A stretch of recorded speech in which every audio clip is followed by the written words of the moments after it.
እሺ ጸጋዬ ይብዛላችሁ። ሪፖስት ይደረግ፣ ኮፒ ሊንክ ይደረግ፣ ታብታብ ይደረግ ወንድምነት እስኪከፍት ድረስ። ደግሞ ፎሎ ያላረጋችሁ ክርስቲያኖ ናችሁ፣ ፎሎ ያላረጋችሁ ሌላ ጊዜ ማየት የምትፈልጉ ሰዎች ካላችሁ ፕሊዝ ፎሎ አድርጉ። እሺ ቴንክ ዩ ጋይስ። ጸጋዬ ይብዛላችሁ። እሺ ቅዱስ ቀጥሎ ወንድምነት። ዳኒ ቅድም ያልከኝን እንትን ሀሳብ ይዤ ለመጣሁ ክርስቶስ ሮሜ 5ን ስታነብ ምዕራፉን ሙሉ ሞት በአዳም በኩል እንደመጣ ሁሉ በክርስቶስ በአንደኛው አዳም ሞት እንደመጣ ሁሉ በሁለተኛው አዳም ደግሞ ሕይወት ወደ ምድር እንደመጣ ይገልጻልና ክርስቶስ የመጣው የአዳምን ሞት ለመሻር እንደሆነ በዚህ ጋር መረዳት ትችላለህ። ገባረን? ሮሜ 5ን አንብብ። ሮሜ 5ን ላንብብልህ። ኢየሱስ ክርስቶስ የመጣው የአዳምን ኃጢአት ብቻ ለማስወገድ መሆኑን ማስረጃ አንጣ ነው ያልኩ ልትገልጥልን ነው። አሁን ይኸው ሮሜ 5ን ላንብብ። ሮሜ 5 አንብበው። ረጅም ነው ግን ሐሳቡ በመጀመሪያ አዳም ሞት ወደ ዓለም እንደመጣ ሁሉ በሁለተኛ አዳም ደግሞ ክርስቶስ ሕይወት ወደ ዓለም እንደመጣ ያስረዳናልና ክርስቶስ ምንድነው እዚህ ጋር የሚያስረዳው ሐሳቡ በአዳም በኩል የመጣን ሞት ክርስቶስ እንደሻረው ነው የሚያሳየው። ወዳጄ ቁጥር ስንትን ኢየሱስ የመጣው ለአዳም ኃጢአት ብቻ ስለመሆኑ ማስረጃ ስጠኝ። አሁን ለምንሰራው ኃጢአትና በደል ኢየሱስ አልሞተም ብለህ የክህደት ቃል ተናግረሃል። ማስረጃ ስጠኝ። ቁጥር ስንትን ላንብበል? ሮሜ 5ን አንብብ። በቃ በአጠቃላይ ስለሱ ነው የሚያወራው። ሮሜ 5 ቁጥር ስንትን ሙሉን ላነብልህ አልችልም። ቁጥር ስንት ይከብዳል ማንበብ። ብታነብ ምን ይላል? ያንጻል እንጂ ምንም አያደርግም እኮ። አንብበው። ሐሳቡ ስለሱ ስለሚያወራ 6ን አንብበው። 12ን አካባቢ ጀምሮ አንብበው። እዚህ ላይቭ ላይ አይደለም ብራዘር፣ መጽሐፍ ቅዱስ የምናነበው ወዳጄ። ይከብዳል። ሌላ ከማውራት አይሻልም እንዴ ወንድም አለም? አንተ ያነበብክበትን ሐሳብ ስጠን። ስለሌለ ሰጠው እኮ ከስንት በመጀመሪያ አዳም ሞት ወደ ምድር እንደመጣ ሁሉ በሁለተኛ አዳም ደግሞ ክርስቶስ ሕይወት ወደ ምድር መጣ፣ ሕይወትን ሰጠን ይላል። እኔ የጠየቅኩት ጥያቄ በደምብ ላስታውስ። የጠየቅኩት ጥያቄ ኢየሱስ ክርስቶስ መጥቶ የሞተልን ለአዳም ኃጢአት ብቻ ስለመሆኑ ማስረጃ አንጣት ነው ስል አዋለኝ ያመጣል አልክ። ማስረጃው ይሄ አንተ የምታወራው ክፍል የቱ ጋር ቁጥር ላይ ነው ያለው? ኢየሱስ ክርስቶስ መጥቶ ቁጥር ስንት ልጀምር? 12 አካባቢ ከ12 አካባቢ ጀምረን አንብብ። ጥሩ በደምብ ስሙት። ኢየሱስ መጥቶ የሞተው ለአዳም ኃጢአት ብቻ ነው የሚል ሊያሳየን ነው አሁን የሚጠቅሰው ማለት ነው። ስለዚህ ምክንያት ኃጢአት በአንድ ሰው ወደ ዓለም ገባ። ኦኬ፣ በኃጢአትም ሞት፣ እንደዚሁ ሁሉ ኃጢአትን ስላደረጉ ሞት ለሰው ሁሉ ደረሰ። ኦኬ፣ ሞት ለሰው ሁሉ ደረሰ። ምን ስላደረጉ እንዳትረሱ? ኃጢአትን ስላደረጉ። ኦኬ፣ ኃጢአትን ምን ስላደረጉ ሕግ እስከመጣ ድረስ። እሺ ወይ በላይኛው እንሂድ እንዴ ታዲያ? ዳንኤል ሚውት ታረጋለህ? ስትገቡ ሚውት አድርጉ። ሕግ እስከመጣ ድረስ ኃጢአት በአዳም ነበረ። ነገር ግን ሕግ በሌለበት ጊዜ ኃጢአት አይቆጠርም። ነገር ግን በአንዱ መተላለፍ ምሳሌ ኃጢአት ባልሰሩት ላይ እንኳን ከአዳም ጀምሮ እስከ ሙሴ ድረስ ሞት ነገሰ። አዳም ይመጣ ዘንድ ላለው ለእርሱ ምሳሌ ነውና። ነገር ግን ስጦታው እንደ በደሉ መጠን እንደዚሁ አይደለም። በአንድ ሰው በደል ብዙዎች ሞተዋልና። ነገር ግን የእግዚአብሔር ጸጋ በኢየሱስ ክርስቶስ ጸጋ የሆነው ስጦታ ከዚህ ይልቅ ለብዙዎች በዛ። ልቀጥል ወይስ እስካሁን ምንም የለም? ለጠየቁት ጥያቄ አልተረዳኸውም? ላስረዳ። በቃ ሳይኖር ምን እረዳለሁ? አንተ በልብ ላለው ሐሳብ ብቻ ነው የምትገዛው ማለት ነው እንጂ መጽሐፍ ቅዱስን እያነበብክ አትረዳውም ማለት ነው። አሁን እኮ ነገርኩህ እኮ በአዳም በኩል በመጣው ስህተት ሞት እንደመጣ ሁሉ ወደ ሰዎች አለክ። በአንዱ በክርስቶስ በጸጋ ደግሞ በክርስቶስ በኩል ሕይወት ወደ ምድር መጣ አለክ። ምን ማለት ነው ይሄ? አትረዳውም? አይ የጠየቁን ጥያቄ ላስታውስህ። ኢየሱስ ክርስቶስ መጥቶ የሞተው ለአዳም ኃጢአት ብቻ ነው ብለሃል። ውሸት ነው። የቱ ጋር ክፍል ነው? ሮሜ 5 ላይ ኢየሱስ መጥቶ የሞተው ለአዳም ኃጢአት ብቻ ነው የሚለው መጽሐፍ። ኃጢአት ስለ መስራታቸው ሁሉ ያወራል። ለሰሩትም እንደሚናገር ይናገራል። ኃጢአት ለሰሩት ማለት ነው። ለአክቹዋልም ሲት ጌታችን ኢየሱስ ክርስቶስ ኢየሱስ ክርስቶስ እንደሞተ ነው የሚናገረው ሐሳቡ። ስለዚህ በሮሜ 5 የሚያስረዳህ ይሄን ነገር ነው የምልህ። በአዳም ሞት በአዳም ኃጢአት በኩል ሞት ወደ ምድር እንደመጣ ሁሉና ኃጢአት የሰሩ ብቻ ሳይሆኑ ኃጢአት የሰሩት ብቻ ሳይሆኑ ኃጢአት ያልሰሩትም ሁሉ እንደሚሞቱ ሁሉ በእግዚአብሔር ቸርነት ደግሞ በክርስቶስ ጸጋ ሕይወት ወደ ምድር እንደመጣ ያስረዳሃል። ከዚህ በላይ እንዴት ያስረዳል? አዎ ጥያቄው ምን መሰለህ? ኢየሱስ ክርስቶስ ለውርስ ኃጢአት ብለን ለምናወራው ወይ ደግሞ ለዕዳው ጌታ አልሞተም ወይ? ሞቷል። ምንም ጥያቄ የለውም። ቅድም የሳትከውን ፖይንት ላስታውስ። ኢየሱስ ክርስቶስ የመጣውና የሞተው ለአዳም ኃጢአት ብቻ ነው፣ ከዛ ብቻ ነው ያዳነን አልክ። ውሸት አልኩ። ለዚህ ንግግር ማስረጃ የለህም። ምክንያቱም መጽሐፍ ቅዱስ አንድም ቦታ ላይ ክርስቶስ ኢየሱስ የሞተው በኃጢአታችን በበደላችን ለአዳምና በአዳም ምክንያት ለመጣው ጉዳይ ብቻ ነው ብሎ አያስተምርም። ኦኬ፣ የልጁ ክርስቶስ ኢየሱስ ደም ከኃጢአት ሁሉ ያነጻል። አንተ ግን ስፔሲፊክ አድርገህ ጌታችን ክርስቶስ ያዳነን ከአዳም ኃጢአት ብቻ ነው አልክ። ሮሜ 5 ላይ ከአዳም ኃጢአት ብቻ አዳነን የሚል ትምህርት የለውም። ይኸው ነገረ ካለ እንደ አንተ እኮ ችግርህ ምን መሰለህ? አንተ ወደ ሰከንድ ብቻ ለመወሰድ ስለፈለክ ነው። ቁጥር ስንት ላይ ነገር? ቁጥር ስንት ላይ ነገር? ይኸው አነበብኩልህ። አሁን እኮ ጀምሮ ስታነባ አንተ ስማ ዳኒ አዳምጠኛ፣ አንተ ብቻ እንትን አትበል። ስታነባ አንተ ወዳጄ አለ ካልክ መኖሩን እንያ ብራዘር። ቁጥር ስንት? አሁን ያነበብከውን ነገር አትረዳም ወይ? ላንብብልህ። እዚህ ቁጥር ላይ ቁም በለኝ ወዳጄ፣ ችግር የለም መቆምልህ። ይኸው አሁን ደግሜ ላንብብልህ። ልክ እዛ ጋር ስትደርስ ኢየሱስ ክርስቶስ ለአዳም ኃጢአት ብቻ የሞተበት ቦታ ስትደርስ እዚህ ጋር ቁም ትለናለህ፣ እንቆማለን ማለት ነው። ይኸው ከ12 ጀምሬ ነው ታስቆመናለህ፣ እንዳትረሳ። ወንድምነት ትልቁ ላይ አድርገኝ። እሺ ለምን 16 ጊዜ ታነባለህ አንተ? እሺ ራሱ ያመጣችን እግዚአብሔር ቃል ነው። እዚህ አውጥተን እኛ እንደዚህ እናሳየዋለን ከ12 ጀምሮ ህዝቡም እያየ ይንገረን። ምሳሌ ብለህ አንድ 10 ደቂቃ ወንድምነት ትችላለህ። ወንድምነት ትችላለህ። ኦኬ፣ ይኸው ወንድማችን ቅዱስ ሮሜ መጽሐፍ ምዕራፍ 5 ቁጥር 12 ይኸው 13 አይ ተነቦልሃል። አሁን የቱ ጋር ነው የምታሰኝ? ምን አንብበው አይደለም እኛ መጽሐፍ ቅዱስ ላይቭ ላይ መተናደር መጽሐፍ ቅዱስ የምናነበው ቤታችን ስለሆነ የምናነበው ያነበብነውን ከሰው ጋር ለመነጋገር ተዘጋጅተንበት የመጣው ነው። አንተም ልክ እንደኛው ደግሞ ስላነበብከው ያነበብከውን የምታስታውሰው ክፍል ይኸው ቁጥር 18 ወይ ቁጥር 22 ላይ ወይ ቁጥር 16 ላይ ወይ ቁጥር 13 ላይ ወይ ቁጥር ብለህ ቁጥሩን ንገረኝ። ይኸው ከ12 ጀምሮ እንደዚህ አቅልም ይልሃለሁ። የትኛው ክፍል ላይ ነው ያነበብከው? ለአዳም በደልና ኃጢአት ነው የሞተው ክርስቶስ ብሎ የሚለው ማለት ነው። ቴንክ ዩ። ከ12 ጀምሮ ስታነበው ሀሳቡ ሞት መጀመሪያ የመጣው ወደ ዓለም በአዳም ሳሳ በኩል ሞት ወደ ዓለም መጣ ይላል። ከዛ ደግሞ ኃጢአት የሰሩትም ይሁኑ ያልሰሩት በዛ ሞት ምክንያት ይሞቱ ነበር። ክርስቶስ እግዚአብሔር በጸጋው ክርስቶስ በሁለተኛው አዳም ደግሞ ሕይወት ወደ ምድር መጣ የሚለው ምንድን ነው ሀሳቡ? አይገባችሁም ወይ ነው? እኔ እኮ ይሄ እኮ ሀሳብ የሚያስረዳው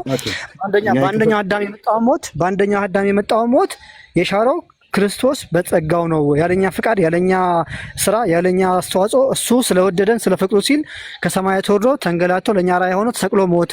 ያንን ኃጢአት ሻረልን። ማንም ሊሻር አልቻለም። የድሮቹ በግ ሲያርዱ ዋኖስ ሲያርዱ አልዳንም ነበር። ያን ኃጢአት መሻር አልቻሉም ነበር ነው ምልክ። ከዚህ ውጭ ሌላ ምን ሀሳብ ትፈልጋለህ? እስኪ አትረዳውም? ለወንድምነት ግን የጠየቀው ቆይ ብሌም ከማድረግ በፊት በመጀመሪያ የተጠየቀውን ጥያቄና የመለስከውን መልስ እንዴት እንደማይገናኝና እንዴት እንደሚገናኝ በአንክሮ ማየት አለብህ። ኦኬ፣ የተጠየቀው አንተ ያልከው ምንድነው? የተናገርከው ነገር ክርስቶስ መጥቶ ለአዳም ለተባለው ሰውዬ ኃጢአት ነው የሞተው ብሎ የሚል ነው የተናገርከው። ለአዳም ሞተ ክርስቶስ። በአዳም በኩል ወደ ሰማው አይደለ? እኔ እንደሰማው አንተ ልትሰማኝ ይገባል። ሰማው ስህተት ስለሆነ ነው። ለአዳም ሳይሆን በአዳም በኩል ለመጣልን ሞት እሱን ለመሻር ነው የመጣው። ማንም መሻር አልቻለም ያልኩ ለአዳም መሞትና እኮ በአዳም በኩል ለመጣልን መሞት ይለያያል አለ። ለአዳም ብቻ አይደለም የሞተው፣ ለትውልድ ሁሉ ነው የሞተው አይደል? ክርስቶስ ለሁሉም ነው። በአዳም በኩል ለመጣላቸው ሞት ለሚሞቱት ሁሉ ሞተ። እሺ፣ ስለዚህ ወንድምነት የጠየቀ ቅድም አንተ ለአዳም ሞት ሞተ ማነው ለአዳም ኃጢአት ሞተ ብለህ ነው ያልከው። ስለ አንዱ ግለሰብ ነው ያወራው። የሮሜ መልክ አድምጠኛ ብራዘር እንዴ። እኔ እኮ ማድመጤ አንተን ሳደምጥህ አንተ የበላይ ሆነ እኔ የበታች ስለሆንኩ አይደለም። እኔም ደግሞ ስታደምጠኝ እኔ የበላይ ሆኜ አንተ የበታች ሆነ አይደለም። ተደማምጠን እናድርገው። ስታወሩ የነበረው ለአዳም በደልና ኃጢአት ክርስቶስ እንደሞተ አድርገህ ስለ አንዱ ሰው እንደሞተ አድርገህ የተናገርከው። ኃጢአት በአንድ ሰው ወደ ዓለም ገባ ነው የሚለው እዚህ ክፍል ላይ ማለት ነው። ኃጢአት በአንድ ሰው ወደ ዓለም ገባ፣ ኃጢአትም ሞትን እንደዚሁ ሁሉ ኃጢአትን ስላደረጉት ሞት ሁሉ ለሰው ሁሉ ደረሰ ይላል።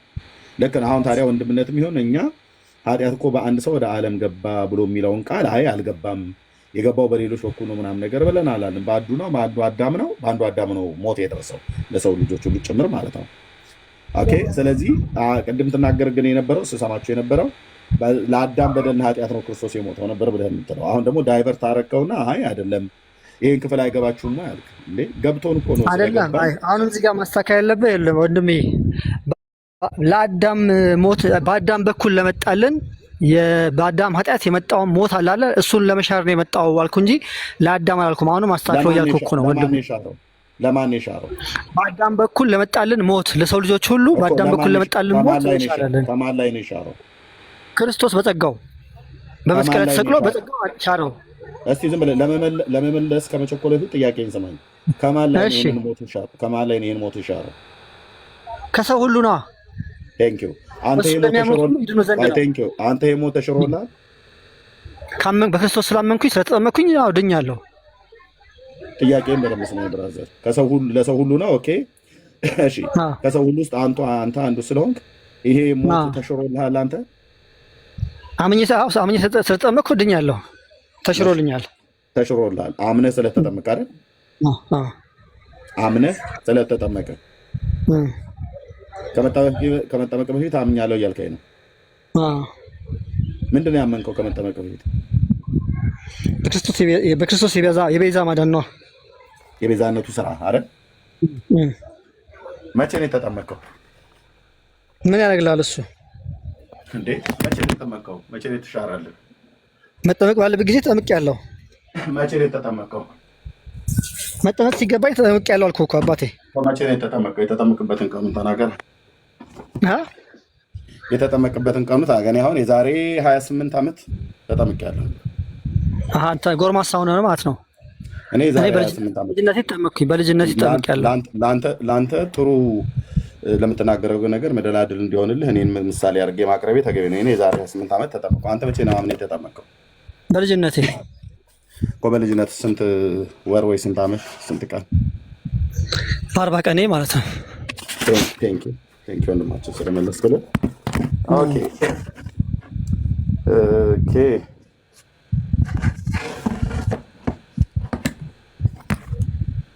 ኦኬ ወንድማችን አምኖ በመጠመቁ ከዛ ፍርድ ድኗል። ሮሜ መልክ መጽሐፍ ምዕራፍ 5 ላይ ራሴ የጠቀስከውን ጥቅስ ነው የምጠቅሰው። ሮሜ 5:12 ጀምሮ ባለው ላይ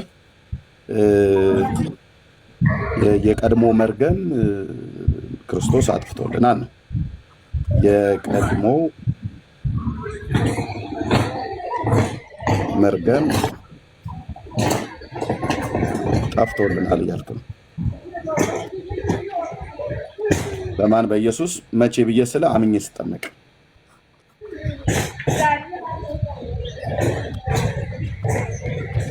ኦኬ መቼ ነው አምኜ የተጠመቀው ብዬ ስለ በ40 ቀን። ልክ ነኝ አይደል? ለወንድሜ ቅዱስ መቼ ነው የተጠመቀው ብዬ ስለ በ40 ቀን ነው ያልከኝ። የተጠመቅኩት በ40 ቀን ነው። ያው አምኜ ስጠመቅ በ40 ቀን ይሄ መርገም ተሽሮልኛል አልከኝ አይደል? አምኜ ስጠመቅ ሳይሆን በ40 ቀን ተጠመቅ ያለው ግን ያመነ ተጠመቅ ይድናል ይላል። ሌላ ቦታ ደግሞ ያኔ የሚደግፍ መጽሐፍ ቅዱስ ሐሳብ አለኝ እኔ። ወይ ወንዳ ወዳጄ እዚህ ጋር ያለውን ጨርስና ከዛ ትሄዳለህ። አምኜ ስጠመቅ አላልከኝም እንዴ ቅድም? አምኖ የተጠመቀ ሰው ይድናል። አዎ በክርስቶስ አንተ አምነህ ነው የተጠመቀው ወይስ አታምነህ ነው የተጠመቀው? ያ ቤተሰቦቼ አጠምቀውኛል በክርስቶስ ኢየሱስ። አንተ አምነህ ነው የተጠመቀው ወይስ አታምነህ ነው የተጠመቀው? እኔ በልጅነት ተጠመቅኩኝ እኮ። አምነህ ነው የተጠመቀው ወይስ ሳታምነህ ነው?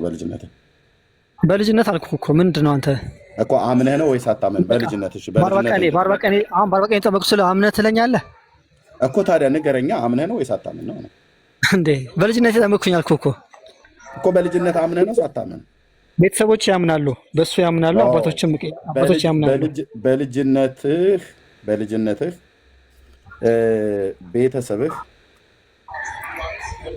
አመኑልህ፣ አንተ ተጠመቅክ አይደል? እነሱ የኔ ሃይማኖት ተከታይ ስለሆነ የኦርቶዶክስ እኮ በመጽሐፍ ቅዱስ በክርስቶስ ትምህርት መሰረት ተጠመቅኩኝ፣ ክርስትና ወሰድኩኝ፣ ዳንኩኝ ማለት ነው። ስለዚህ ቤተሰቦችህ በልጅነትህ ቤተሰብህ አመኑ፣ አንተ ግን ተጠመቅክ አይደል? እነሱ አምኖ ተጠምቀው ሃይማኖቱ ይከተሉ ነበረ። ስለዚህ እኔ ልጃቸው ነኝና የክርስቶስን ጸጋ እንዳላጣ፣ የክርስቶስ የማዳን ስራ እንዳላጣ እንድድን አጠመቁኝ አልኩ። በማን እምነት ነው አንተ የተጠመቀው?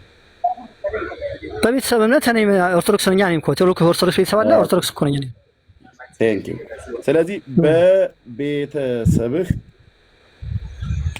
እምነት እምነት አንተ ተጠመቅ አይደል? እንደዚህ ልክ ነኝ አይደል ቅዱሴ? ከዛ እድሜ ለትምህርት ሲደርስ ተምሬ አመንኩና ችግር የለም። የጠየቅኩን መልስልኝ ብዬ ስለ ሌላው ጋር ትቀጥላለህ። ስለዚህ በቤተሰብህ እምነት አንተ ተጠመቅ አይደል? በ40 ቀኔ በ40 ቀን። እሺ። ስለዚህ አንተ ቅድም ስትነግረኝ ያልከኝ አምኜ ተጠምቄ ነው የዳንኩት አልከኝ። አምኜ ተጠምቄ ዳንኩ ብለህ ስትለኝ መቼ አምኔ ተጠመቀው ብዬ ስልህ ቀኑን አልነግርህም አልከኝ። በኋላ ግን ዘግይተህ ጌታ እግዚአብሔር ይባርክህ ነገርከኝ ማለት ነው። ስለዚህ አንተ አሁን አምኜ ተጠምቄ ነው የዳንኩት ብለህ አትበላ። አንተ አላመንክም። አምኜ ተጠምቄ ነው የዳንኩት አትበል። አንተ አላመንክም። ይሄን ያልኩህ ለምን መሰለህ? አሁን ይሄን የሚድኑት እንዴት ነው ስትለኝ፣ በክርስቶስ የማዳን ስትለኝ አምነው የተጠመቁ ሰዎች ይድናሉ አልከኝ። አንተ አምነህ ተጠመቅኩ ስትለኝ አንተ መቼ ነው አምነህ ከዚህ መርገም በሮሜ መልኩ ጻምራ ብለኛል። መጀመሪያ ቁጥር 12 ላይ ኃጢአት በአንድ ሰው ወደ ዓለም ገባ ይላል እና ወደ ሰው የገባውን መርገምን ክርስቶስ ሲሞት ሽሮላቸዋል አጠቃላይ ብሎ ስትል አንተ ይሄ መርገም ተሽሮልሃል ብዬ ስልህ አዎ አልከኝ። መቼ ብዬ ስልህ አምኜ ስጠመቅ አልከኝ። መቼ ነው ያመንከው ብዬ ስልህ በ40 ቀኔ አልከኝ። በ40 ቀኔ አልከኝ እና በልጅነትህ ነው ማለት ነው ብዬ ስልህ አዎ በልጅነቴ ነው አምኜ ስጠመቅ አልከኝ። ምን ሰምተህ ነው ያመንከው ብዬ ስልህ ቤተሰቦቼ አምነውልኝ እኔ ጥምቀቱን ተጠመቅኩ አልከኝ። ስለዚህ አንተ አላመንክም። አምነውልኝ አልኩኝ። ስለሚያምኑ እነሱ ስለሚያምኑ ተጠመቅኩኝ እኔ እኮ። አንተ ግን ተጠማቂው የ40 ቀኑ ህፃን አንተ ተጠማቂው አምናሃል። እንዴት ልጠይቀኛለህ? እንደዚህ 40 ቀን እንዴት ይሄን ትጠይቃለህ? 40 ቀን ልጅ እኮ አምናሃል። ገና እኮ ምንም አላመንኩም ያምኛለሁ በለኝ። አምናሃል አንተ የ40 ቀኑ ህፃን ምኑ ይታወቃል ብለህ ነው? 40 ቀን አይደለ? አምናሃል ወይ አላመንክም? ለምን በአጭር ቃል አትነግረኝ? አምኛለሁ ወይ አላመንኩም በለኝ። አይ አንተ መልሰው። ይኸው የ40 ቀን ህፃን ያምናል ወይስ አያምንም? ያምናል ወይስ ምን ብለህ ለመመለስ ምን ብለህ ለማለት ነው? ምን አይነት ጥያቄ የምትጠይቀኝ አንተ? ራስህ መገመታችን ማለት ጎልማሳ እንደዚህ ያስቀምጥኩልን። ይሄ የ40 ቀን ህፃን ልጅ የ40 ቀኑ ህፃን ልጅ እዚህ አሁን የሚያወራኝ ቅዱስ የዛሬ በ40 ቀን በተወለድክበት በ40 ቀን የሚያምን ህፃን ነው ወይስ የማያምን ህፃን ነው? ይሄ የ40 ቀኑ ህፃን ልጅ ቅዱስ ገና ለእምነት ለእንትን አልበቃም፣ ግን ተጠመቀ በእምነቱ በቤተሰቦቹ እምነት መሰረት። አያምንም ተብሎ ነው የሚባለው አልኩህ። በሁለት ቃሪው ዝጎ ተቀመጠ። የሚያምን ህፃን ልጅ ነው ወይስ የማያምን ህፃን ልጅ ነው የተጠመቀው? ወደፊት ገና ተምሮ ወደፊት ያምን ነዋ እኮ። ግን እዛ ጋር ከመጠመቁ በፊት ያምን ነበረ ወይስ አያምንም ነበር? ተምሮ ወደፊት የሚያምን አልኩህ። ከመጠመቁ በፊት ሲጠመቅ አምኖ የተጠመቀ ህፃን ነው ወይስ አያምን ነው የተጠመቀው? እምነት ማለት ነው። አንተ እንዴት ያምናል ብለህ ትጠብቃለህ ይሄን ህፃን ልጅ? በቃ ስለዚህ እንዴት ያምናል ብለህ ትጠብቃለህ አለ። በተዘዋዋሪ አያምንም እያለኝ ነው። ስለዚህ ኤክስ ይሆናል አያምንም ብሎ የሚለውን ወንድማችን መልሶታል፣ ቅዱስ በጨዋ መልክ ማለት ነው። ስለዚህ የ40 ቀን ህፃን ልጅ አያምንም ማለት ነው ወንድማችን እንደመለሰልን። ስለዚህ የ40 ቀን ህፃን ልጅ ካላመነ አምኜን የተጠመኩት ብለህ ያልከው ዝም ብለህ አየር ለመያዝ ብለህ እንጂ አምነህ አይደል የተጠመቀው ማለት ነው። ምክንያቱም አንተ በተጠመክበት ጊዜ የ40 ቀን ህፃን ልጅ ነህ። የ40 ቀን ህፃን ልጅ ደግሞ አያምንም። ስለዚህ ሳያምን ሳያውቅ ውሃ ውስጥ ገብቶ የወጣ የ40 ቀን ህፃን ልጅ ነህ አንተ እንጂ የተጠመክ ልጅ አይደለም። ተጠመቅ ያለ አባቴ ላስረዳ። ተረዳ። አልተጠመክም ብራዘርዬ፣ አስረዳ። ተማርክ አዳምጣ። ምኑን ታስረዳኛለህ? መጽሐፍ ቅዱስ ላይ መጽሐፍ ቅዱስ ላይ ላስረዳካ። መጽሐፍ ቅዱስ ላይ ነው። ስርዓት ይዘህ ነው የምታወራው። ጆሮህ እግርህ ማለት የለብህም። ኦኬ፣ በጨዋነት አይደለም ማውራህ ወንድም ማለት ቴንክ ዩ። ከዛ ታወራለህ ማለት ነው። ምንድነው የጠየቁት ጥያቄ? የሮሜ መጽሐፍ ምዕራፍ 5 ቁጥር 12 ኃጢአት በአንድ ሰው ወደ ዓለም ገባ ብሎ የሚለውን ቃል ጠቀስክና ስታስረዳን የቀድሞ መርገም ሁሉ ለሰው ልጆች ሁሉ ክርስቶስ ሲሞት ሞቶልናል፣ መርገማችንን ወስዶታል፣ ያ የኃጢአት ዕዳችን ተደምስሷል አልከኝ። ከዛ ሁሉ ህዝብ መካከል እንግዲህ አንተ ለሰው ልጆች ሁሉ ስለሞተ ወንድሜ ቅዱስ በዛ ውስጥ ስላለህ አንተ ከዚህ መርገም ነፃ ነው ይሄ ብዬ ስለ አዎ አልከኝ። እንዴት ብዬ ስለ አምኜ ስጠመቅ አልከኝ። አምነህ ነው ወይ ተጠመቀው ብዬ ስለ በ40 ቀን። መቼ ነው የተጠመቀው ብዬ ስለ በ40 ቀን ያልከኝ። የ40 ቀኑ ህፃን ልጅ በልጅነትህ ማለት ነው ብዬ ስለ አዎ አልከኝ። ከዛስ አምነህ ነው የተጠመቀው ብዬ ስልህ ቤተሰቦቼ ስላመኑ እኔ ተጠመቅኩ አልከኝ። በቤተሰቦቼ እምነት ነው የተጠመቀው ብዬ ስልህ አዎ አልከኝ። ከዛ ስለዚህ አንተ እኮ አላመንክም ማለት ነው። የ40 ቀን ህፃን ልጅ ያምናል አያምንም ብዬ ስልህ እንኳን አስረግጣ አያምንም ብለህ አላልክም። በተዘዋዋሪ ግን በጨዋነት መልክ ግን መለስክልን እንደማያምን ማለት ነው። የ40 ቀን ህፃን ልጅ አያምንም። ስለዚህ የተጠመቀው ቅዱስ ልብ በለኝ እና እሰጥሃለሁ። ከዛ የተጠመቀው አሁን እዚህ የሚያወራኝ ህፃኑ ያኔ ስለሆነ ማለት ነው። ያኔ የ40 ቀን ህፃን ስለሆነ ወይ ደግሞ የ40 ቀኑ ቁኑ አልኩት እንጂ ቀኑ የ40 ቀኑ ጨቅላ ምን አይልም አያውቅም አያምንም።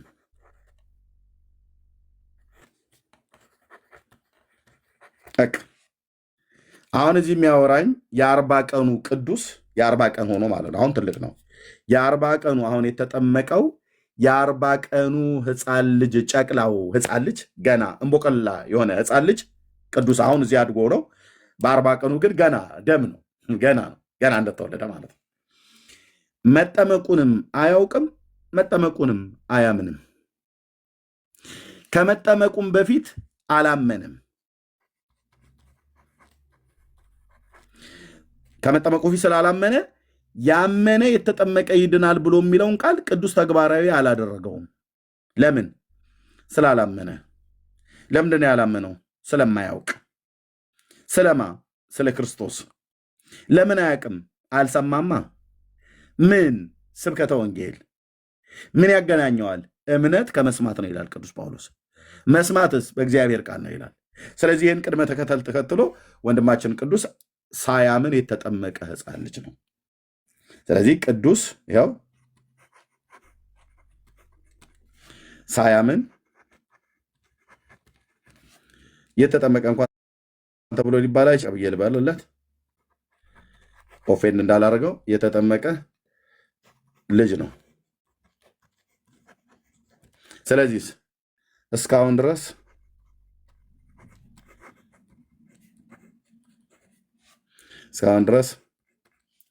በእርግማን ውስጥ አለ።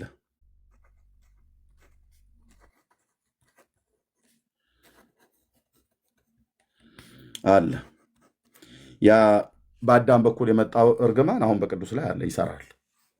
በእርግማን ውስጥ ነው ያለው። ለምን?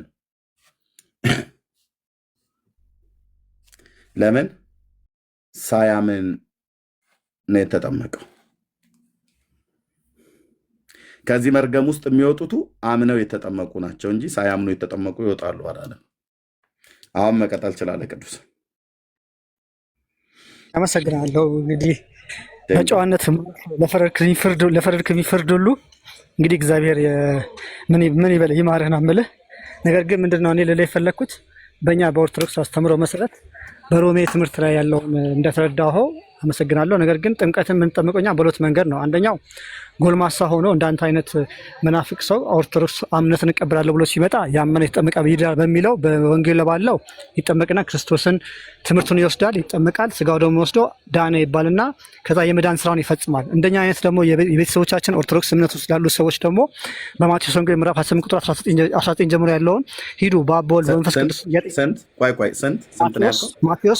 ማቴዎስ 28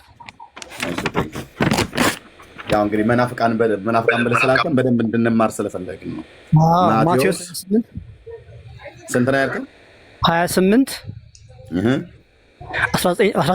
19 ጀምረህ ስተነብ እሺ፣ ሂዱ በአብ በወልድ በመንፈስ ቅዱስ ስም እያጠመቃቸው የነገርኳቸውን ሁሉ እንዲጠብቁ እያስተማራቸው ደቀ መዛሙርት ያድርጉ ይላል። እዚህ ጋር የምትረዳው መጀመሪያ በአብ በወልድ በመንፈስ ቅዱስ ስም እንዲያጠምቋቸው ነው። ከዛ እንዲያስተምሯቸው ነው፣ ደቀ መዛሙርት እንዲያደርጓቸው ስለሆነ አንተ ቅድም እዛ ጋር መስፈርት ያስቀምጥከው ያመነ የተጠመቀ ይድናል ብለህ ኮሮሎጂካሊ ኦርደር እንዳደረግከው ሁሉ እዚህ ጋር ደግሞ ክርስቶስ ምን አለ? በአብ በወልድ በመንፈስ ቅዱስ ስም አጥምቋቸው ከዛ አስተምሯቸው ነው፣ ደቀ መዛሙርት አድርጓቸው ስለሚል፣ ሁለተኛ ደግሞ ሌላ ቦታ የሰው ልጅ ከውሃና ከመንፈስ ካልተወለደ በቀር አይድንም ስለሚል ሰው ልጅ ደግሞ ማለት ምንድነው ከአንድ ከተወለደ ሕፃን ልጅ ጀምሮ እስከ አረጋዊ ድረስ እስከ 89 ዓመት ያደረሰው ሰው ነውና የእግዚአብሔርን መንግስት ያገኝ ዘንድ ነውና አባቶቻችን ይሄ ልጅ ተወልዶ እድሜ ደርሶ ተምሮ እስኪደርስ ድረስ በመሀል ቢሞት ክርስቶስ ያስተማሩን ትምህርት አንዱን ስለማያሟላ ለምሳሌ የሰው ልጅ ከውሃና ከመንፈስ ካልተወለደ አይድንም ስለሚል ምንም እንኳን ልጆች የዋህ ቢሆኑና መንግስተ ሰማያት የነሱ ናቸው ቢባልም በሌላ ትምህርት የክርስቶስ ትምህርት ደግሞ የሰው ልጅ ከውሃና ከመንፈስ ካልተወለደ አይድንም ስለሚል አባቶቻችን ምን አደረጉ? ይህንን ስርዓት አስቀምጡልንና ልጆች በልጅነታቸው ይጠመቁና ሲያድጉ ትምህርታቸውን ይማሩና ደቀ መዛሙርት ይሆናሉ ብሎ በዚህ መሰረት አስተምረውናልና ለመፍረድም አትቸኩል። እኛ በዚህ ስርዓት አባቶቻችን አስቀምጦልን እየሄድን ያለ ነውና ልጆቻችን እኛ ከሞቱ መንግስተ ሰማያትን ወራሽ ናቸው። ምክንያቱም በክርስቶስ ትምህርት መሰረት ሂዱ በአብ በወልድ በመንፈስ ቅዱስ አጥምቋቸው ትምህርት አስተምሯቸው ደቀ መዛሙርት ያድርጓቸው ስለሚልና የሰው ልጅ ከውሃና ከመንፈስ ካልተወለደ በቀር የዘላለም ሕይወት አገኝም ስለሚልና ልጆች እንደነሱ መንግስተ ሰማያት እንደነሱ ያለች ነች ስለሚል ይሄ ሁሉ ትምህርት በጥቅሉ ኦርቶዶክስ ወስዳ ልጆች በልጅነታቸው ይጠመቁና እድሜያቸው ሲደርስ ትምህርቱን ይማሩትና ክርስቶስን ይረዱትና ከዛ የክርስቶስ ደቀ መዛሙርት ሆነው ይቀጥላሉ በሚለው መሰረት ነው እኔ የተጠመቅኩት በማቴዎስ 28:19 ላይ 19 ባለው መሰረት ማለት ነው። ስለዚህ ይሄን ለማለት ነው። ቅድም ባልኩ መሰረት ምንድነው አምኜ የተጠመቅኩት ስለ ምንድነው አሁን እኔ ኦልሞስት ነኝ ክርስቶስን ተምሬ ያለው ልል ነው። ክርስቶስን ተምሬ ወንጌልን ተምሬ አምኛለሁ። አንተ ባልከው መሰረት ይሄ ተካለን ብዬ ብንኖረው ድጋሚ እንትንል ነበረ ሌላ ሃይማኖት ገብቼ እንትንል ነበር ጠመቅ ነበር እንዳንተ በምትለው ግን ትምህርቱ ትክክል ስለሆነ በልጅነቴ ያጥምቀውኝ በትክክል አስተምሮኝ ተረድቼ ሃይማኖቴን ስለቀጠልኩኝ ዘ ሴም ቲንግ ማድረገውን ነገር ነው በልጅነት ያደርጉልኝና ምንም እንትን ስህተት የለውም ብዬ አምናለሁና ወንጌል ላይም ባለው መሰረት በዚህ መንገድ አባቶቻችን አስቀምጠውልናልና ምንም አይነት ስህተት የለውም ብዬ ልልህ ነው። እሺ ቴንኪው ወንድማችን ቅዱስ። ስለዚህ የሮሜ መልእክት መጽሐፍ ምዕራፍ 5 ቁጥር 12 መሰረት ላይ ባለው መሰረት ወንድማችን አምኜ ተጠምቄ ብሎ ያለው ነገር ለማለት ያህል እንጂ ያለው እንደማያምን የ40 ቀን ሕፃን ልጅ ያምናል አያምንም ብዬ ስለው እንዴት ያምናል ብለህ ትጠይቀኛለህ? ዝም ብሎ የማይጠይቅ አይነት ጥያቄ ብሎ አለ። ያው በጨዋነት አያምንም ነው። ልክ ነው። ስለዚህ ቅዱስ በ40 ቀን ስለተጠመቀ የ40 ቀኑ ሕፃን ልጅ ቅዱስ አያምንም ነበር። ስለዚህ አምኖ ተጠመቀ ተብሎ ሊባል አይችልም። ስለዚህ አምኖ ስላልተጠመቀ አልዳንም። አምኖ ስላልተጠመቀ ከአዳም መርገም በሮሜ መልእክት መጽሐፍ ምዕራፍ 5 ቁጥር 12 ላይ ባለው መሰረት እስካሁን ድረስ ወንድማችን ቅዱስ አልወጣም።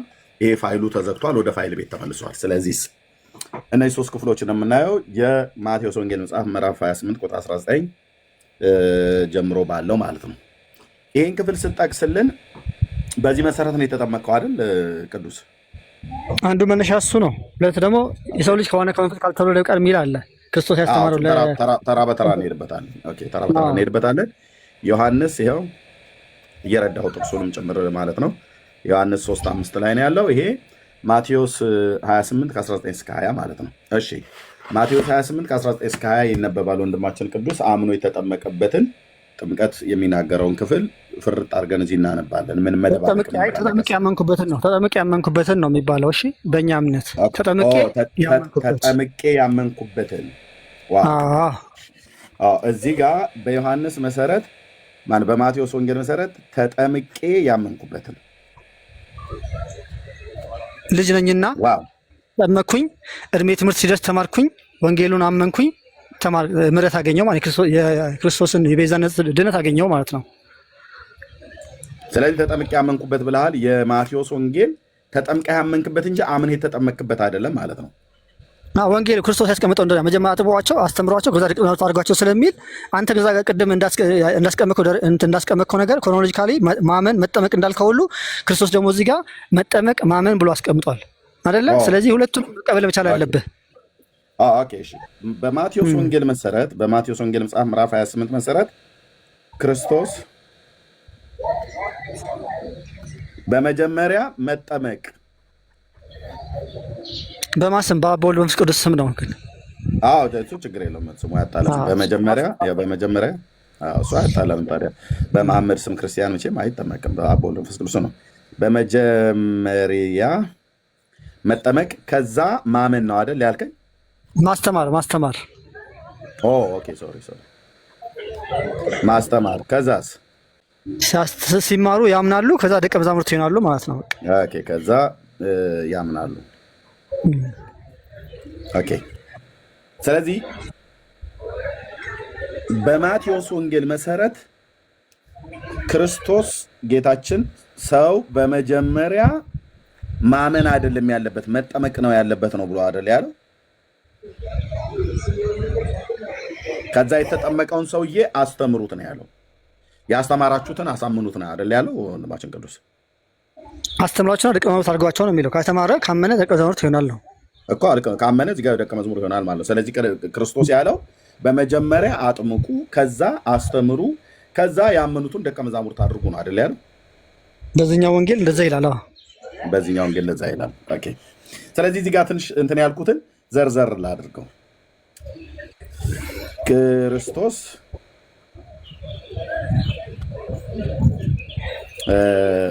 ለሐዋርያቱ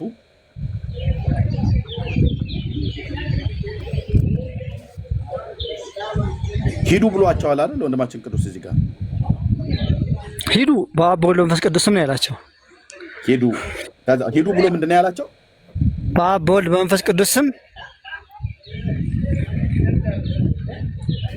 በአብ በወልድ እሺ በመንፈስ ቅዱስ ስም አጥምቁን አይደል ያለው? እያጠምቃቸው ፕሮሰስ ነው እያጠምቃቸው ማለት አዎ።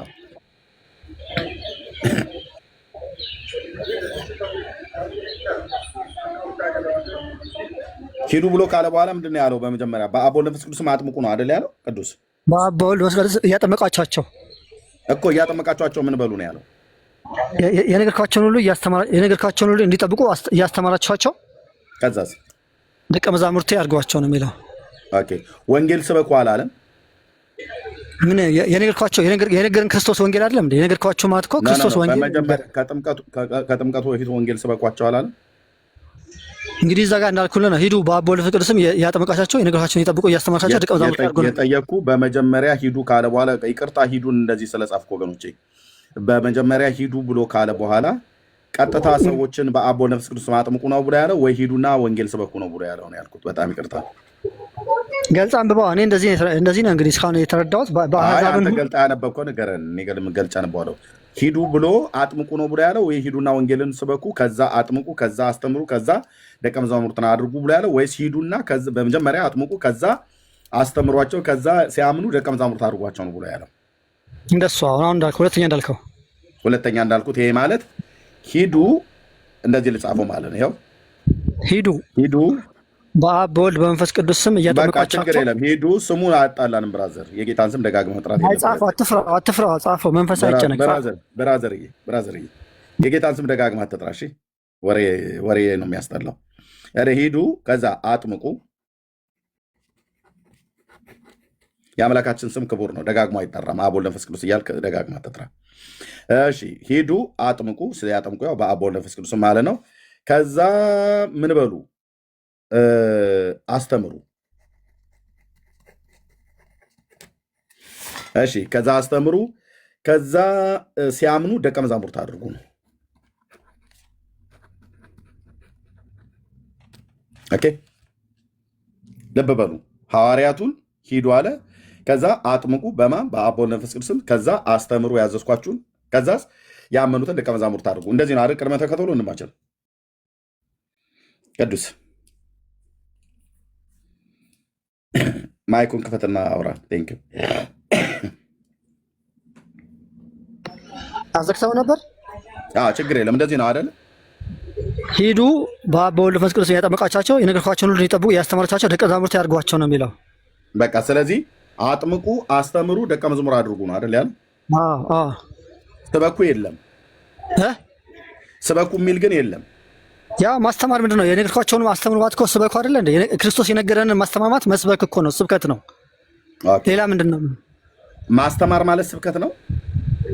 የነገርኳቸውን ሁሉ እንዲጠብቁ አስተምሯቸው ማለት ስብከት አይደለ እንዴ?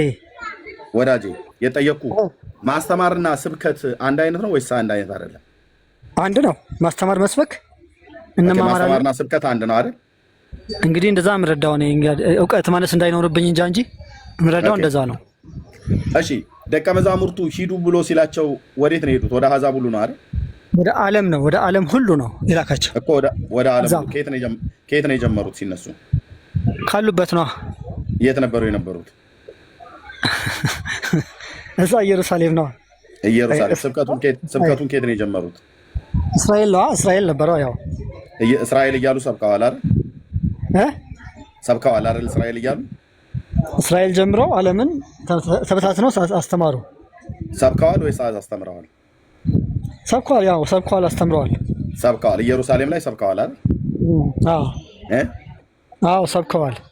እሺ ታዲያ ሂዱ አጥምቁ ነው ብሎ ያለው ብለህ ያልከውን ሰብከዋል ብሎ የሚለውን ኬታ መጣው? በመጀመሪያ ነው የትኛው ሰብከዋል የሚለውን? ሰብከዋል ብሎ የሚለውን ኬታ መጣው? ከኢየሩሳሌም ሂዱ ብሏቸው አጥምቁ ነው ብሎ ያላቸው ብለኛል። አሁን ግን ከየት ነው የጀመሩት ብዬ ስል ከኢየሩሳሌም ብለህ ስላልከኝ ከኢየሩሳሌም ስብከት ጀምረዋል ሰብከዋል ብዬ ስለ አልከኝ አይደል? ከየት ነው የሚጀምሩት ታዲያ? ሂዱ ካላቸው ካሉበት አለ የሚጀምሩት። ከኢየሩሳሌም ልክ ነው እኮ ከተማይቱ ከኢየሩሳሌም ነው። ቅዱስ ታዲያ ምን አይጠየቅ የምታመጣው ሌላ ጠላፊ ጠየቅ። ከተማይቱ ከኢየሩሳሌም ነው የጀመሩት። ለኢየሩሳሌም ሕዝብ ስብከት ሰብከዋል አልሰበኩም? እሷ አይገልጽም። እዚህ ላይ ሂዱ ሰብከዋል አልሰበኩም። ለምሳሌ ምሳሌ ልጠራልህ ነው። ጴጥሮስ ከሐዋርያቱ ዋና ነው አይደል? ጴጥሮስ ለኢየሩሳሌም ሕዝብ ሰብኳል አልሰበከም? ወንጌል እዚህ ምዕራፍ ላይ ምንም አይገልጽም። እንደዛ የሚል ሂዱ ምዕራፉ ላይ አይደለም እየመለች ሂዱ ብሎ ሲላቸው አንዴ ነው ሂዱ ያላቸው። ትእዛዝን ሰጣቸው አንዴ ነው። ሐዋርያቱ ከኢየሩሳሌም ጀምሮ ስብከትን ሰብከዋል አልሰበኩም? ለአይሁድ ሕዝብ ሰብኳል አልሰበከም ጴጥሮስ? አሁን ክርስቶስ ካላቸው በኋላ ክርስቶስ ካላቸው በኋላ አሁን ከነበብክልኝ ከ19 ጀምሮ ያነበብከው ነገር ምንድን ነው? ሂዱ አስተምሩ። ክርስቶስ ካላቸው በኋላ በማቴዎስ ወንጌል መጽሐፍ ቅዱስን በምልአት አይደል እንረዳለን ብላችሁ የምትሉት ኦርቶዶክሳውያን፣ ሐዋርያቱ ሲያዛቸው ጌታ ጴጥሮስንም ዮሐንስን በተናጠል የማቴዎስንም በተናጠል አላዘዛቸውም። ያዘዛቸው አንዴ ነው። ስለዚህ በመጀመሪያ ሂዱ ነው ያላቸው። ሂዱ ሲላቸው ከየት ነው ሂዱ ያላቸው? ከኢየሩሳሌም ነው። ወዴት ነው ሂዱ አላቸው? ወደ ዓለም ሁሉ ነው አይደል? እሺ ወደ ዓለም ሁሉ ሲሄዱ ከኢየሩሳሌም ጀምረው ስብከትን ሰብከዋል ወይ ብዬ ስለ ሰብከዋል አልከኝ። እንዴት አሰብኩም? እኮ ሰብከዋል። ልክ ከሆነ ሰብከዋል።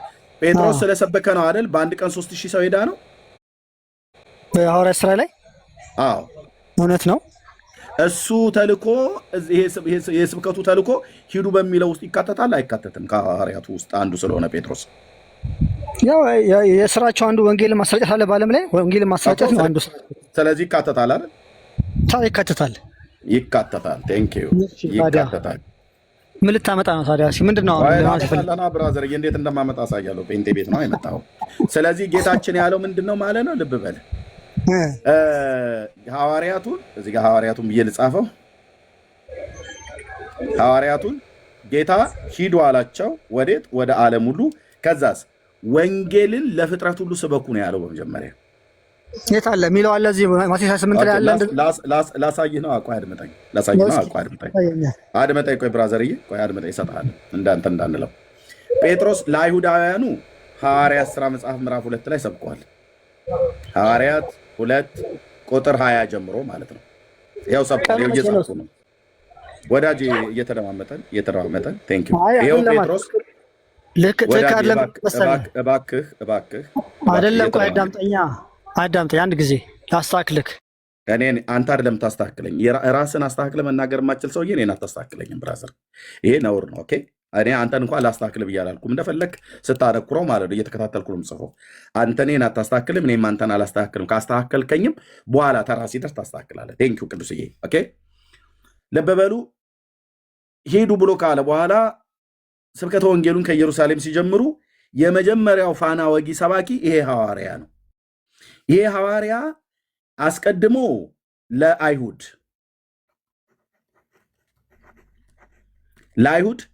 በሐዋርያት ሥራ መጽሐፍ ምዕራፍ 2 ቁጥር 20 ላይ እንደዚህ ተብሎ ተጽፏል። ይኸውላችሁ እንደው በመድኃኒዓለም ይኸውልኝማ እናንተዬ እዚህ ከመጣችሁ ዘንዳ ሐዋርያት ሥራ መጽሐፍ ምዕራፍ 2 ቁጥር 20 ላይ ጀምሮ እንደዚህ ተጽፏል ማለት ነው። ሶሪ ቁጥር 22 ጀምሮ ማለት ነው። ሶሪ ቁጥር 20 ነው 22 ነው የጻፍኩት። ቁጥር 22 ነው እዚህ ጋር ሶሪ 20 አልኩኝ። ቁጥር 22 ማለት ነው። ይኸው የእስራኤል ሰዎች ሆይ አላቸው። አይሁዳውያኑ እነሱ ማለት ነው። የእስራኤል ሰዎች ሆይ ይህንን ቃል ስሙ። ራሳችሁ እንደምታውቁት የናዝሬቱን ኢየሱስ እግዚአብሔር በመካከላችሁ በእርሱ በኩል ባደረገው ተአምራትና በድንቆች በምልክቶች ከእግዚአብሔር ዘንድ ለእናንተ የተገለጠ ሰው ነበር አላቸው። የወንጌል ስብከት ነው። እርሱንም በእግዚአብሔር በተወሰነ ሐሳቡ በቀደመ እውቀቱ ተሰጥቶ በአመፀኞች ሰቀላችሁት፣ ገደላችሁት። እግዚአብሔር ግን የሞትን ጣር አጥፍቶ አስነሳው፣ ሞት ይዘው ዘንድ አልቻለምና ብሎ ቅዱስ ጴጥሮስ ስብከቱን ጀመረ ማለት ነው። እዚህ ይህን ስብከት ሲሰሙ ነው ልባቸው ተነካ ብሎ እዚህ ጋር ያለው ማለት ነው። ያው ይህንን የወንጌል ስብከት ሲሰብክ ልባቸው ተነካ ማለት አመኑ ማለት ነው። ልባቸው የተነካ ሰዎች ምን እናድርግ ብለው ሲሉ ንስሐ ግቡ አላቸው። ከዛስ አጠመቃቸው። ከዛስ ከሐዋርያቱ ጋር እንጀራን በመቁረስ አብረው በጸሎት ይተጉ ነበር እያስተማሯቸው ማለት ነው። ኦኬ። ስለዚህ ጴጥሮስ በሐዋርያት ሥራ መጽሐፍ ምዕራፍ 2 ቁጥር 22 ላይ አስቀድሞ ለአይሁድ ሕዝብ በኢየሩሳሌም ከተማ ውስጥ ለ3000 ሰው ሰብኮ፣ ይሄ ጴጥሮስ የሚባለው ሐዋርያ ማለት ነው። ከዛ ስራውን ሲጨርስ ደግሞ ይሄው ጴጥሮስ ተልኮ ሐዋርያት ሥራ መጽሐፍ ምዕራፍ 10 ላይ ምዕራፍ 10 በቆርኔሌዎስ ቤት ማለት ነው። ኦኬ። በቆርኔሌዎስ ቤት ገብቶ ሐዋርያት ሥራ መጽሐፍ ምዕራፍ 10 ላይ ለአሕዛብ ደግሞ ሰብኳል ማለት ነው። ቆርኔሌዎስ ከአሕዛብ ወገን ስለነበረ ለአሕዛብ ወገን ለሆነው ለቆርኔሌዎስና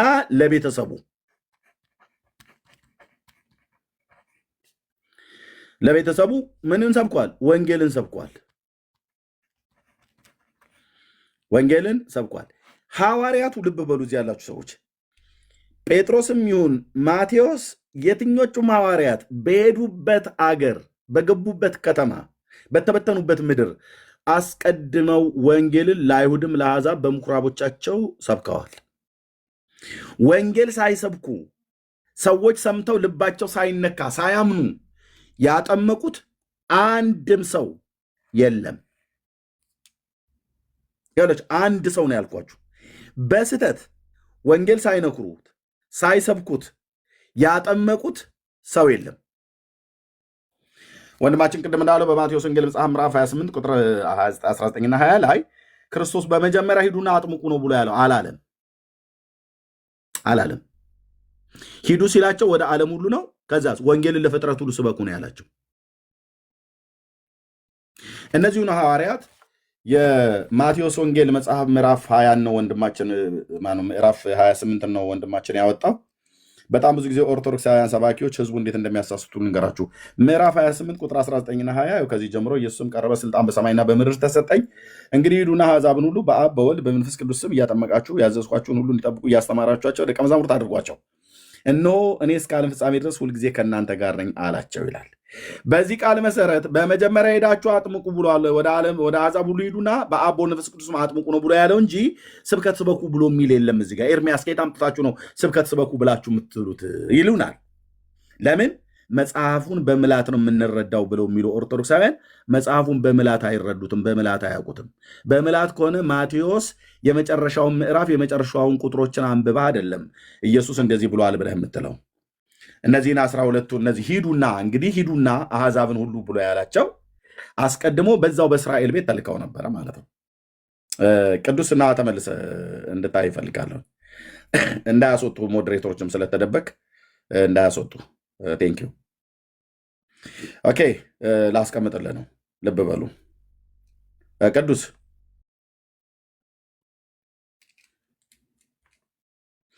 ገራገር ቢጤ ይመስላል፣ ግን አታስወጡት። ችግር የለውም። ከፈለገም ሪፖርት ማድረግ ይችላል። እሺ፣ ችግር የለም። ሩታ ችግር የለውም። ኦርቶዶክሳውያን መምህራን የሚሳሳቱት ይሄን ክፍል አንብበው ኢየሱስ ሂዱና አሕዛብን ሁሉ ብሎ ስለሚል ህዝቡን ሁሉ ሕፃን፣ ወንድ፣ ሴት ልጅ ያመነ ያላመነ ሳትሉ ወስዳችሁ ውሃ ውስጥ ጨምሩት፣ አንቃችሁ ውሃ ውስጥ ክተቱትና በቃ ዋናው ጥምቀት ነው፣ ጥምቀቱን አስቀድሙ ብሎአል ጌታ መድኃኔዓለም እያሉ ይሰብካሉ። ወንድሞች እናቶቼ፣ ኢየሱስ ሂዱና አሕዛብን ሁሉ ጨምራችሁ ሕፃኑ፣ ወንድ፣ ሴት ሳትሉ ያመነ ያላመነ ሳትሉ ውሃ ባገኛችሁበት በፍቃዱ የሚሆን ያለ ፍቃድ እየወሰዳችሁ ውሃ ውስጥ ጨምሩት፣ ከዛ ቀስ እያላችሁ እያስተማራችኋቸው ደቀ መዛሙርት አድርጓላቸው አላለም። እንዴ ይሄማ ታዲያ ከነቢዩ መሐመድ ምን ተለየ? እንደዛ አላለም ጌታዬ። ስበኩ ነው በመጀመሪያ ወንጌል ስበኩ ብሏቸዋል። እነዚህን ሂዱ ብሎ ያላቸውን ሐዋርያትን ሂዱ ብሎ በመጀመሪያ ምን በሉ ነው ያለው? ምዕራፍ 10 ላይ እንሄዳለን። ማቴዎስ 28 ከመነበቡ በፊት ማቴዎስ 10 ይነበባል ማለት ነው። 28ኛው ምዕራፍ ከማንበብ በፊት 10ኛው ምዕራፍ ማንበብ ይቀድማል። ሰውየው አይ ቲንክ ዘገየ። ታች ይውረድና በቃ ታፕ ኮፒ ሊንክ ሼር ያድርግ። እሺ ምን ይቀድማል? ማቴዎስ ወንጌል መጽሐፍ ምዕራፍ 10 ይቀድማል። ምዕራፍ 28 ቁጥር 19ና 20 ከማንበብ በፊት መጽሐፉን በምላት ነው የምንረዳው። የራቀውን አቅርበን የቀረበውን አንቦርቅቀን ብላችሁ የምትሉ አትፈሊጥ አለች አይደል? እንግዲህ የራቀውን አቅርበው የቀረበውን ደግሞ በምላት በስፋት የምትረዳ ከሆነ ማቴዎስ ሙሉ ነው የሚጠራው። 28ቱ ምዕራፍ ነው ሲጠና መጠናት ያለበት፣ ስታነብ ማንበብ ያለብህ። እንግዲያስ ምዕራፍ 28 ቁጥር 19ና 20 ላይ ያለውን ሂዱና አሕዛብን ሁሉ በአብ በወልድ በመንፈስ ቅዱስም አጥምቁ ከማለቱ በፊት አይሁድንም በአብ በወልድ በመንፈስ ቅዱስም ከማጥመቃቸው በፊት በመጀመሪያ ጥምቀት ለአይሁድም ይሁን ለአሕዛብ ከማጥመቃቸው በፊት ምን በሉ ብሏል? ስበኩ ብሏል። የት ነው ብሎ የሚለው 12ቱን ደቀ መዛሙርት ወደ እርሱ ጠርቶ እንዲያወጣቸውን በርኩሳን መናፍስት ላይ ደዌና ሕማምን ይፈውሱ ዘንድ ስልጣንን ሰጣቸው። የ12ቱም ሐዋርያት ስም ይህ ነው። በመጀመሪያ ጴጥሮስ የተባለው ስምዖን፣ ወንድሙም እንድርያስ፣ የዘብዴዎስም ልጅ ያዕቆብ፣ ዮሐንስም፣ ፊልጶስ፣ በርተሎሜዎስ፣ ቶማስ፣ ቀራጩ ማቴዎስ፣ የእልፊዮስ ልጅ ያዕቆብ፣ ታዲዮስ የተባለው ልብዲዮስ፣ ቀናናዊ ስምዖን፣ ደግሞ አሳልፎ የሰጠው የአስቆሮቱ ይሁዳ። የ12ቱ አባቶች ስም ማለት ነው። እነዚህ ሁሉ ይልልሃል ቁጥር 12 ላይ ማለት ነው። ቁጥር 5 ላይ ልብ በልና ወንድም አለምዬ፣ እነዚህ 12ቱን ኢየሱስ ላካቸው። ወዴት ነው የላካቸው? ወደ ዓለም ሁሉ። ከየት ነው ጀምሮ ያለው? ወደ ዓለም ሁሉ ነው የሄዱት። አዎ። ከየት ነው የተነሱት? መነሻቸው የት ነበር? ጁዲያ ማለት ነው፣ ከይሁዳ ማለት ነው።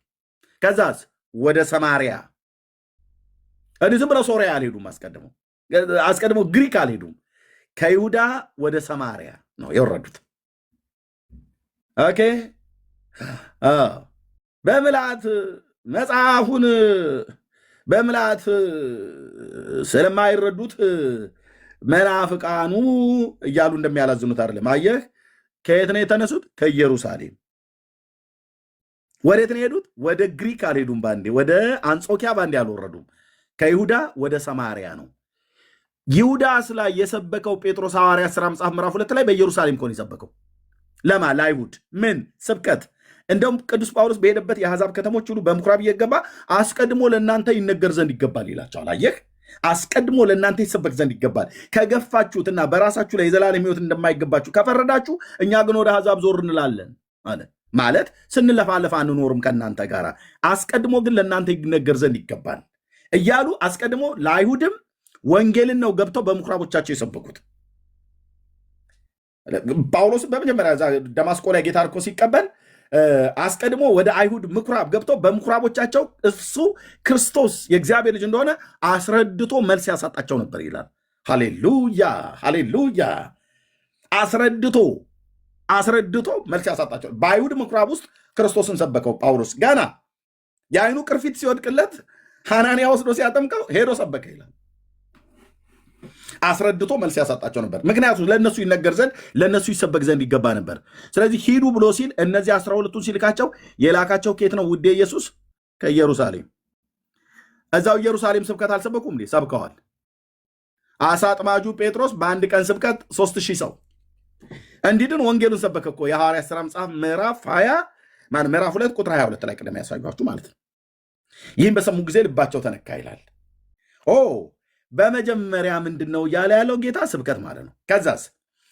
ከዛ ደግሞ ወደ ሰማሪያ ወረዱና ወንጌላዊው ፊልጶስ ለሰማሪያ ሰዎች ክርስቶስን ሰበከላቸው ይላል። ምን ድንቅ ነገር ነው አንተዬ እንዴ!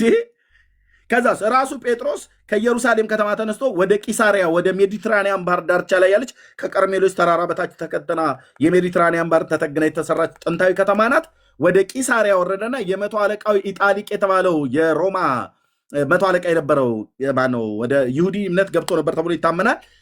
ቆርኔሌዎስን ከነ ቤተሰቡ አስቀድሞ ወንጌል ሰበከው። አስጠርቶ በራእይ አይቶት እግዚአብሔር በመልአኩ በኩል ልኮ ምን አለው? መልአኩ እንደው ጴጥሮስን አስጠራው ከኢዮጴ፣ የምትድንበትን ነገር እርሱ ይነግርሃል አለው ይላል። ሃሌሉያ! መልአኩ እኮ ነው እንዲህ ያለው። ደስ አይልም? ቅዱስ እግዚአብሔር ምስክር ነው። ከሰማሁ የእግዚአብሔር መልአክ እንደዚህ ነው ብሎ የሚል ሂድ ኤርምያስ ጋር የምትድንበትን ነገር ይነግራል ይላል። ሂድ ዳንኤል ጋር፣ ሂድ ጴንጤዎቹ ጋር የምትድንበትን ነገር ይነግርሃል ይሉሃል መላእክት እኮ ነው ያልኩ። ቅዱስ ሚካኤል ምስክሬ ነው አልልህም ብራዘር። መላእክት ራሱ ሚካኤልን ከሰማው ገብርኤልን ከሰማው በእርግጥ ካገኘው ማለት ነው። ይሄ ስዕሉ ላይ ያለው ሳይሆን ከሰማው ሂድና ኤርምያስ የምትድንበትን ነገር ይነግራል። ጴንጤዎቹን ስማቸው ሂድና የምትድኑበትን ነገር ይነግርሃል ብሎ ከቆርኔሌዎስ ቤት መልአኩ ጴጥሮስን እንዲጠራ እንዳደረገ ይጠራል ማለት ነው። ስለዚህ መልአኩ አስጠራው። ሂድ አስጠራው ቆርኔሌዎስን አለው። ጴጥሮስ ከመጣ በኋላ ለቆርኔሌዎስና ለቤተሰቡ በመጀመሪያ ምንድን ነው ያደረገው?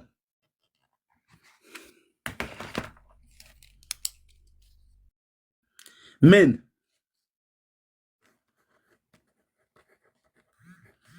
ወንጌል ስብከት። የቆርኔሌዎስን ቤተሰቦች ሰሙ፣ ወንጌል ተሰበኩ ማለት ነው። ለቤተሰቡ ወንጌልን ሰበከላቸው ጴጥሮስ። በኢየሩሳሌም ለአይሁዳውያን ወንጌል ሰብኮ 3000 ሰው እንዲድን እንዳደረገ ጴጥሮስ ለቆርኔሌዎስና ለቤተሰቡም ወንጌል ሰበከ። እነዚህን ወንጌል ከሰበከ በኋላ ልባቸው ሲነካ ሲያምኑ አጠመቃቸው። ይሄኛውንም ቤተሰብ ወንጌል ሰበከ። ከዛ መንፈስ ቅዱስ በእነሱ ላይ ወረደ። ከዛ ስላመኑ አጠመቃቸው። እንደዚህ ነው እንጂ ማቴዎስ ወንጌል መጽሐፍ ምዕራፍ 28 ቁጥር 19 ላይ ኢየሱስ ሄዳችሁ ሰውን ሁሉ አጥምቁ ብሏል አላለም። ጌታዬ ኢየሱስ አላለም እኮ ነው ብዬ የምልህ። እውር ድንብሩ የጠፋ አነባበብ እያነበባችሁ አላለም። ከዛስ ጌታ ምን አለ እዚህ ጋር? እነዚህንም 12ቱን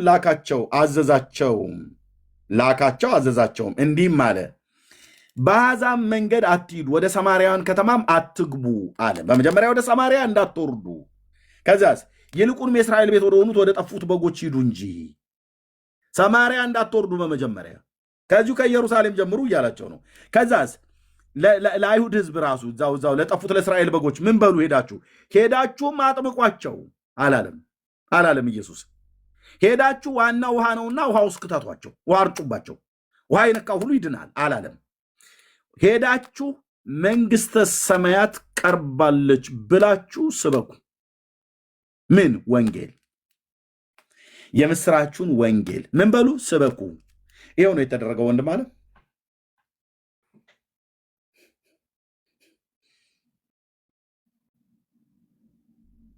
ወደ አሕዛብም ሀገሮች ሲሄዱ ቆርኔሌዎስን ቤት ሲገባ ወንጌል ነው የሰበከው። ኢትዮጵያዊ ጃንደረባን ሲያገኙትም ወንጌል ነው የሰበኩት። በኢየሩሳሌም ከተማ ላይ ወንጌል ነው የሰበኩት። ይኸውልህ እንደዚህ ላስቀምጠው፣ እንደዚህ ፍርስርስ ስላደርገው፣ እንደዚህ ብትንትን ሳደርግብህ እንደዚህ ተስፋ አስቆርጣለሁ ማለት ነው። የወንጌልን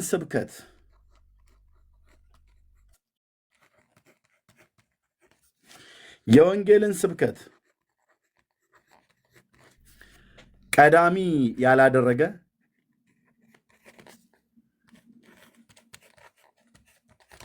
ያላደረገ ጥምቀት፣ ቁርባን የምትቀባባውም ነገር ካለህ ይሄ ሁሉ ሲባዛ በዜሮ ይሆናል ዜሮ ማለት ነው። ቴንኪዩ። እንደዚህ ብትንትን እናደርግልሃለሁ። ሜሮን ተቀባት፣ ትዕግስትንም ተቀባት፣ አየለችንም ተቀባት። ምንም የምትቀባባው ሚኖርህ ጥምቀትን ብለህ ብትል በአብ በወልድ በመንፈስ ቅዱስም ተጠመቅ፣ ቅዱስ ቁርባንን ብለህ ብትል የጌታ እራትና ስጋና ደሙን ወስዳለሁ ብለህ በል፣ የጌታ እራት በላለሁ ብለህ በል። የወንጌልን ስብከት ሳትሰማ የምትጠመቀው ጥምቀት ዜሮ፣ የምትወስደው ቅዱስ ቁርባን ዜሮ፣ የምትቀባባው ዘይት ዜሮ፣ የምትፈታው ነገር የምትፈታቱት ነገር ዜሮ ይሆናል ዜሮ፣ ሲደመር ዜሮ ይሆናል ዜሮ ማለት ነው። አስቀድመህ የወንጌል ስብከት ልትሰማ ይገባል። አዎ የወንጌሉን ስብከት ምልትል ልትሰማ በጆሮህ ከሰማ በኋላ ልታምን ይገባል። ስትሰማ ነው የምታምነው። ልታምን ካመንክ በኋላ ትጠመቃለህ። ካመንክ በኋላ የጌታን እራት እንሰጥሃለን።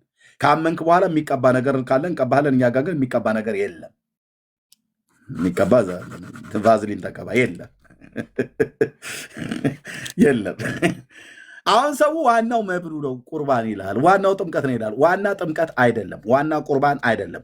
ዋና የወንጌል ስብከት፣ ከዛ መስማት፣ ከዛ ማመን። በማንም ታምነው በእግዚአብሔር ልጅ ማለት ነው። ጥምቀቱ ራሱ የተፈቀደው ላመኑ ሰዎች ነው የተፈቀደው። በውሃ እንዳልጠመቅ የሚከለክለኝ ምንድነው ብሎ ሲለው ካመንክ ተፈቅዶልሃል ነው ያለው። ያ እንደኔ አይነት ወንጌላዊ ተልኮ ጋዛ ሰርጥ ላይ ሄዶ ፊልጶስ በመንፈስ ቅዱስ ተመርቶ ሄዶ ካመንክ ተፈቅዶልሃል ነው ያለው። ጥምቀት ላመኑ ሰዎች የተፈቀደ እንጂ ላላመነ ሕፃን ልጅ መንቦጫረቂያ አይደለም። አንተ እደግመዋለሁ፣ እሰልሰዋለሁ። ጥምቀት ላመኑ ሰዎች የተፈቀደ ስርዓት ነው። ጥምቀት ሐዋርያቱ ያመኑትን ያጠመቁት፣ ያመኑትን ለማጥመቅ አስቀድመው እንዲያምኑ ወንጌል ሰብከዋል። አሕዛብን ቤት ቆርኔሌዎስ ቤት ገብተው በይሁዳም ደግሞ በኢየሩሳሌም አደባባይ ላይ ማለት ነው። እንዴት አይነት ነገር ነው አንተዬ! እንዴት ደስ እንደሚል እኮ አልኩ። እንደዚህ ፍርስርስ ዜሮ ስከትለ ማለት ነው። በቃ የወንጌልን ስብከት የቀደመ ጥምቀት ዜሮ ነው። ቁርባን በለው ዜሮ። ያላመንከውን ስለ ኢየሱስ ሳትሰማ ኢየሱስን ሳታምነው የምትጠምቀው ጥምቀት ዜሮ ነው። አይ ምንም አይፈይድልህም። ሶላት ከሚሉት የተለየ አይደለም። ሻወር ወስደህ ነው የምትወጣው። የምትበላውም የህብስትም ስንዴ ዳቦ የሚሆን ወይን የጠጣው በቃ ዝም ብለህ ተራ ወይን፣ ተራ የወይን ጭማቂ፣ ተራ ዳቦ ነው የበላው። ለምን? ዳቦን ከመብላት በፊት ጥምቀቱን ከመጠመቅ በፊት ይሄንን ብሉ፣ ይሄንንም ጠጡ፣ በዚህም ተጠመቁ ብሎ ያለውን ጌታ ልታውቀው ይገባል። ኢየሱስ ጌታ እንደሆነ በአፍህ ብትመሰክር እግዚአብሔርም ከሙታን እንዳስነሳው በልብህ ብታምን ትድናለህ ነው ያለው። ሳትድን ተጠምቀ ሳትድን ቆርበህ አንተ ተው እንጂ ወንድሞች እናቶቼ። ስለዚህ የወንጌሉ ስብከት ቀዳሚ ነው። ሂዱ ወንጌልን ሁሉ ለፍጥረት ሁሉ ስበኩ ነው ያለው። አባቶቻችን ሐዋርያት ከኢየሩሳሌም ሲጀምሩ ለአይሁድም ሕዝብ የሰበኩት ወንጌል ነው፣ ለአሕዛብም የሰበኩት ወንጌል ነው። የቆርኔሌዎስ ቤተሰብ የተጠመቀው ወንጌል ተሰብኮት ነው። ጴጥሮስ ዋና ውሃ ነው ብሎናል እና በማቴዎስ ወንጌል መጽሐፍ መሰረት ብሎ አላለም።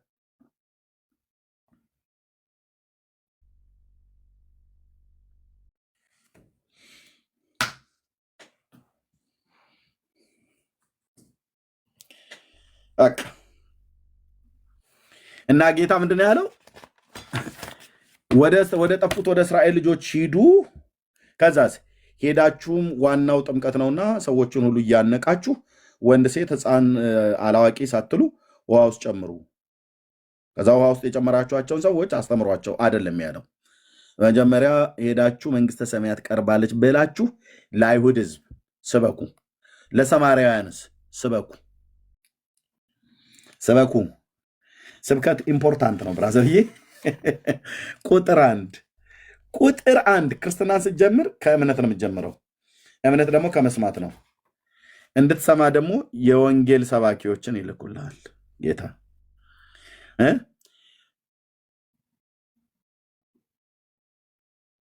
የወንጌል ሰባኪዎችን ይልካል ጌታ። ወንጌል ሰባኪዎች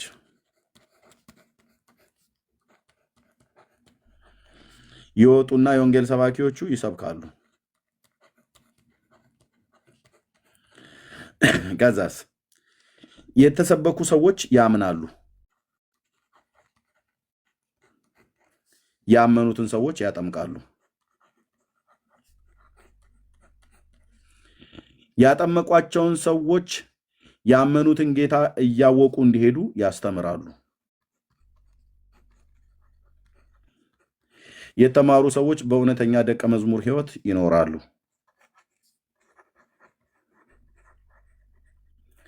አይ ጴንጤነት ጌታ ኢየሱስ ይባርካችሁ። ይኸው ቅድመ ተከተሉ። ወንጌሉን ሰባኪዎች ይልካል፣ ይሰብካሉ። ሲሰብኩ ሰዎች ይሰሙና ያምናሉ። ያላመነ የራሱ ጉዳይ ነው። ሲሰብኩ ግን የሰሙ ሰዎች ያምናሉ። ያመኑትን ያጠምቃሉ፣ ያጠመቁትን ያስተምራሉ፣ ያስተማሩትን እውነተኛ ደቀ መዝሙር ያደርጋሉ። ይኸው ነው።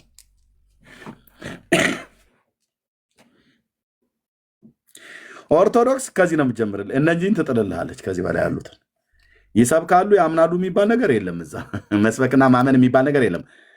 ከእናት ማህፀን ይወጣል፣ ቀጥታ ውሃ ውስጥ ይጨምሩታል። ይህን ሁሉ ሳያደርግ ማለት ሳይሰበከው ሳያምን ከእናቱ ማህፀን እንደወጣ በ40ኛው ቀን በ80 ቀን ውሃ ውስጥ ይጨምሩታል። ውሃ ላዩ ላይ ያፈሱበታል፣ ውሃ ውስጥ ይጨምሩታል። የኦርቶዶክስ ክርስትና ከጥምቀት ነው የሚጀምረው። እውነተኛው ክርስትና ግን ከወንጌል ስብከትና ከእምነት ነው የሚጀምረው። ወንጌል ትሰበካለህ፣ ከዛ ታምናለህ።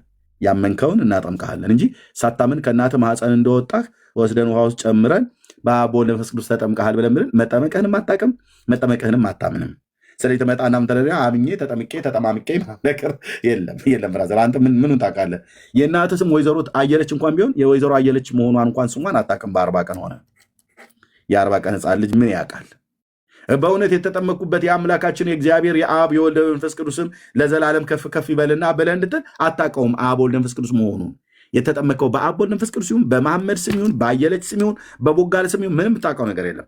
አለማወቅ ብቻ አይደለም አታምነውም። ለምን አታውቅማ? ጨቅላ ህፃን ልጅ ነህ። የእናት ስም ማን ነው ተብለህ ትባል አየለች ነው። አባትህ ዘርጋው ነው አትልም። ለምን አታውቅም? ስለዚህ የማታውቀው ሰውዬ መጠመቀንም የማታውቅ መጠመቀንም የማታምን ሰውዬ አምኜ እኔ የተጠመቅኩት ብላችሁ ስትሉ እኔ ሳቅ የሚመጣው ለዚህ ነው እንዴ። እውነቱን ተነጋገሩ እንጂ ኦኬ። እኛ ጋር ግን ስትመጣ እንደዚህ ነው። ቅድመ ተከተሉ። ወንጌል እንሰብክሃለን፣ እሰብክሃለሁ። እንደኔ አይነት ሰባኪዎች ይሰብከዋል፣ እንደ ዳኒ አይነት ሰባኪዎች ይሰብከዋል።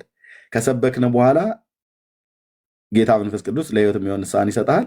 ከዛ እንድታምን ልብህን ጌታ ይረዳል ማለት ነው። ከዛ ስታምን ጌታን ትቀበላለህ። ከዛስ እናስተምርሃለን። ከዛስ እየተማርክ እያለ በመካከል ላይ እናጠምቅሃለን። ከዛስ ትምህርቱ ይቀጥላል። ከዛ እናስተምራለን።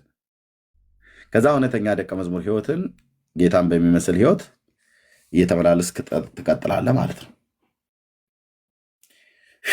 ክርስትና እንዴት ደስ ይላል! በኢየሱስ ስም ክርስትና እንዴት ደስ ይላል! በእውነት ማንንም ለማናደድ ብዬ አይደለም። ክርስትና እንዴት ደስ ይላል! እንዴት ደስ ይላል! አንተዬ መጽሐፍ ቅዱስን ግን የማያነብ ሰው ኮምፓሱ የጠፋበት ሄሊኮፕተር ይመስል በቃ ሲንከራተት ነው የሚኖረው። ይመጣና ኦርቶዶክሱ ዋናው ጥምቀት ነው፣ ከጥምቀት ነው ጀምረው ውሃ መቼስ ፍቱን መሰለ እንዴ ከውሃና ከመንፈስ ካልተወለዳችሁ ብሏል ምናምን ነገር ብሎ ከውሃ ሊወለድ ይፈልጋል። መወለድ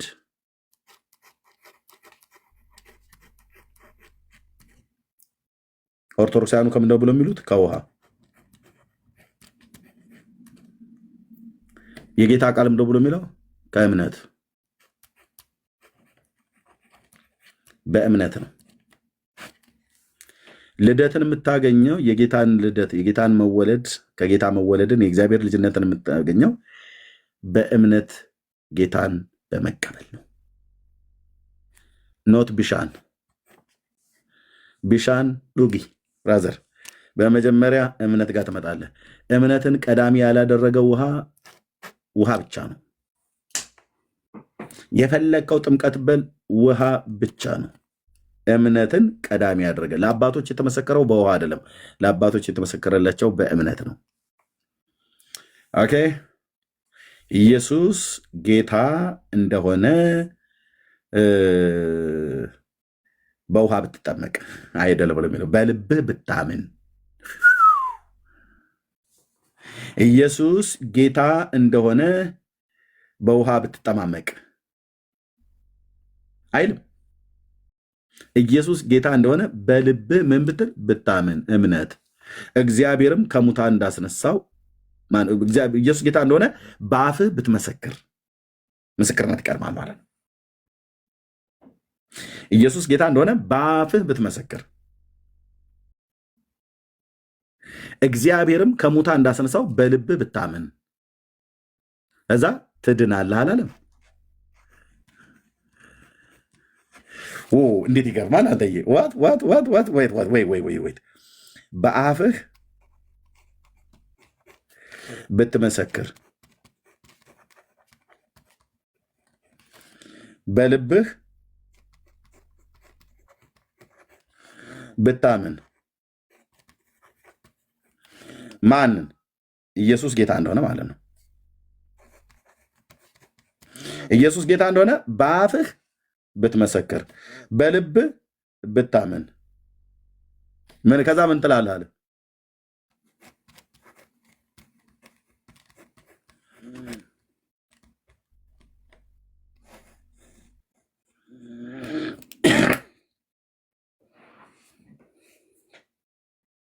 በቃ ምን እናድርገው ታዲያ? ጳውሎስ ነው እንደዚህ አድርጎት የሄደው፣ ቁልፍልፍ አድርጎብህ ማለት ነው። የሃይማኖትን ትብታብ ብጥስጥስ ለማድረግ እንደዚህ አድርጎት እንዲህ ቆንጆ አድርጎ ሸግ አድርጎ ከሽኖ ምጥጥ ብላ ውሃውን የዋጠ ትክትክ ያለች ዶኬ ሽሮ እንደምትመስል ጠፍጥ ያለች ማለት ነው አድርጎ እንደዚህ ክሽን አድርጎ አስቀመጠው። ኢየሱስ ጌታ እንደሆነ በአፍህ ብትመሰክር እግዚአብሔርም ከሙታን እንዳስነሳው በልብህ ብታምን ትድናለህ። በአፉ የኢየሱስን ጌትነት ያልመሰከረ በልቡ አምኖ ያልዳንን ሕፃን ከእናቱ ማኅፀን ቀጥታ ውሃ ውስጥ ጨምሮ ድናል ብሎ ክር አንገቱ ላይ አስረውለት ይሄዳል። ይሄ እኮ ክርስትና አይደለም የሚባለው ብራዘር፣ ብቻ ነው ክርስትና ሳይሆን ክር ነው። ክር አንገቱ ላይ ያስሩለታል። ክርስትና ብሎ ክር ታው እንጂ ክራም ትውልድ ኢየሱስን ንገረው። በአፉ መስክሮ በልቡ አምኖ ነው የሚድነው ሰው። ይህንን ቀዳሚ ሳታደርግ ውሃ አልኩ እኮ እኔ አይደለም በጆግ አይደለም። ለምን ባልዲ ውስጥ አይዘፈዝፉብህም? ከድነው ማለት ነው። አትድንም፣ ከውሃም አትወለድም።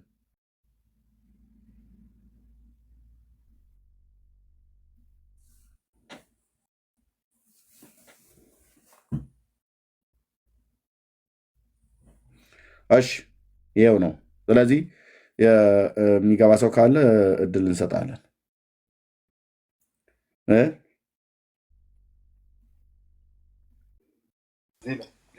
ተናገርና ሁሉ ይፈጸማል። ምላስም ቆስሏል። የተቀባ ምላስ እኮ ነው የሚቆስለው። ምላስ ቆስሏል። የተቀባ ምላስ ነው። ምን እንደምታወሩት?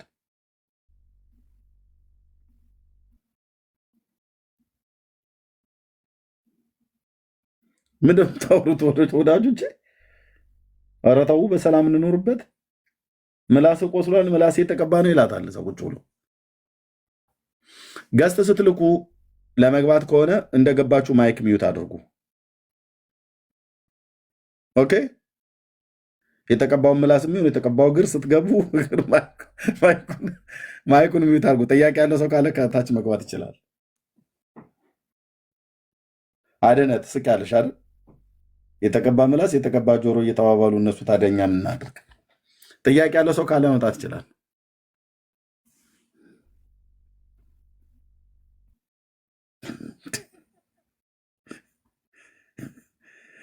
እዚህ አሁን ገስት ላይ አንድ ማት ሰው ነው ያለው። የምትገቡ አንዳንድ ቁጥር ጻፉልኝ እንዳስገባችሁ ካላችሁ። የተቀቡ ምላሶች እዛው ተቀመጡ ማለት ጥያቄ ያለ ሰው ካለ ማለት ነው። ወንድምነት ተመልሰህ ከሆነ ለአንተ ልስጥህ።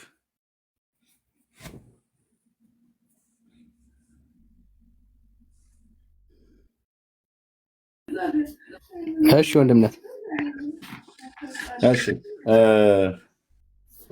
እሺ ማርታ የጌታ ልጅ እሺ፣ ልኬልሻለሁ አንድ ቁጥር ስለጻፍሽ። እሺ ወንድምነት ተቀበለኝ። ቴንኪው ወንድምነት። እሺ ትልቁ ላይ ሆነ ታጣ ትልቁ ላይ ሆነ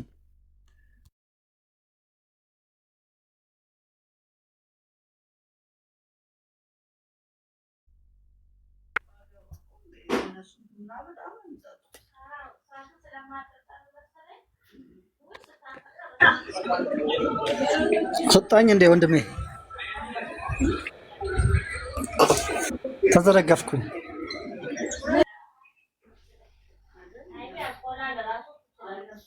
እሺ ተመለስክ? እሺ ወጥተህ ነበር? ወጥቼ ነበር። ምን ነበር የጠየቀ? ወንድምነት ምን ነበር የጠየቀው? ማቴዎስ 28 ብሎ ያለው እየተነጋገረ እያለ ራሱ ወደኋላ ተደበቀ።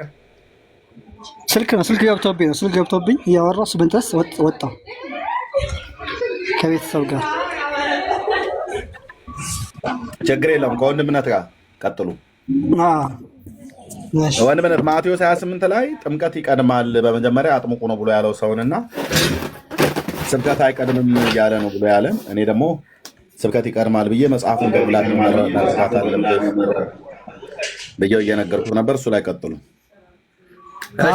እሺ ወንድምነት። በቃ አሁን እንደዚህ ነው የምናደርገው። አሁን አንተ የአንተን ሀሳብ እንዳንሰማ ወንድምነት ስላስረዳ እዛ ላይ አሁን ደግሜ መግባት አልፈልግም። ክሊር በሆነ መልኩ አስረድቷል። ስለዚህ አሁን አንተ ቤተክርስቲያን ያንን ክፍል ያላመኑ ሰዎችን መጀመሪያ አጥምቁ ማለቷን ከቤተክርስቲያን መጽሐፍ ማስረጃ ያስጠል መጣ ደግሞ ቀደም እኮ እሱ የተናገረው ነገር ራሱ በራሱ መንፈስ የተናገረው እንጂ ማስረጃ የቤተክርስቲያን ማስረጃ ያለው ቀደም እሱ ብዙ አወራ አልኩህ እኮ እሱ አወራ አሁንም እንድታወራ ከቤተክርስቲያን መጽሐፍ ማስረጃ አስጠን። መጀመሪያ ጥምቀት ይቅደም ያለችበትን የቤተክርስቲያን ማስረጃ አስጠን። እሱን ቅዱስ ያሳየሁት የጠየቁ ጥያቄ ሰምተኛል። ቤተክርስቲያን አንተ እንደምትለው ይሄንን ክፍል መጀመሪያ ያላመኑ ሰዎችን አጠምቃለሁ ከዛ በኋላ ደግሞ አስተምራለሁ ያለችበትን የቤተክርስቲያንን ማስረጃ መጽሐፍ አንጣ ነው ያልኩት። መጣ ደግሞ ዳኒ ይሄ ፖሊስ ጥያቄ ድርቅ ያለ ይዘህ መጣ። እንደዛ አይደለም እያወራን የነበረው ብለህ ሰው የለም ማለት ነው። እኔ መጽሐፍ ቅዱስ አለ መነሻችን መጽሐፍ ቅዱስ አይደለ? ሌሎች አሁንም የጠየቅኩ አንተ እንደምትለው ቤተክርስቲያን ይሄንን ክፍል ከተረጎመች ማስረጃ ስጠኝ ያልኩ። አሁንም የመጽሐፍ ቅዱስ ሀሳብ ነው እየጠየቅኩ ያለሁት፣ ግን የጠየቅኩ አንተ እንደምትለው ቤተክርስቲያን መፍታቷን ማስረጃ አንጣን ያልኩ። መጽሐፍ ቅዱስ ተመሳሳይ እየሰራችበት ነው ያልኩህ እኮ። ተመሳሳይበት መጽሐፍ ቅዱስ ላይ ሕግና ዶግማና ቀኖና አውጥታ እየሰራችበት ነው። ስለዚህ መጽሐፍ ቅዱሱ ላይ ያለ እያሳየሁህ ነው ያልኩህ እኮ ዳኒ። ማስረጃ እንደዛ መስራቷን ማስረጃ፣ ምክንያቱም እንዳልሰራች ነው ያሳያሉ። ይሄንን ጥቅስ የምጠቅሰው ቤተክርስቲያን ወዳጄ፣ ይኸው እኔ ማስረጃ ይዤ ነው የማወራው። አንተ አለኝ የምትል ከሆነ ግለጥ። ይኸው የቤተክርስቲያን መጽሐፍ አንድምታውን ይዤ ነው የማወራ። ይሄንን ክፍል ሰዎች መጀመሪያ መጠመቅ አለባቸው ብላ ከፈታችሁ ማስረጃ አንጣና አሳይኝ። ምክንያቱም በጌታ ላይ እየዋሸ ስለሆነ ማለት ነው። አፍተን ወጣ ያለ ማስረጃ እናውራ። እንደዚህ ድርቅ ያለ ታመጣ እንጂ እኮ እያወራን ነበር ከሱ ጋር። ማን ነው ከማን ጋር ነው? ታምር ነው ተናገር ጋር እያወራን ነበር። ተግባብተን እኮ እንድንሰማ እና የምታወራው ነገር ትክክል መሆኑን እንድናቅ። ነገር አታምጣ ነው። ድርቅ ያለ ነገር አጥተህ ያልሆነ ነገር አታውራ ነው። እኔ ድርቅ ያለ ነገር አላመጣውም። ንግግር ግን በእውቀት ይደገፍ ነው እያልኩኝ ያለሁት። ኦኬ፣ ያለ እውቀት የሚወሩ ወሬዎች ተገቢ ስላልሆኑ ማለት ነው። ይሄንን ክፍል ቤተክርስቲያን ቆያ እንዳትደረብረት።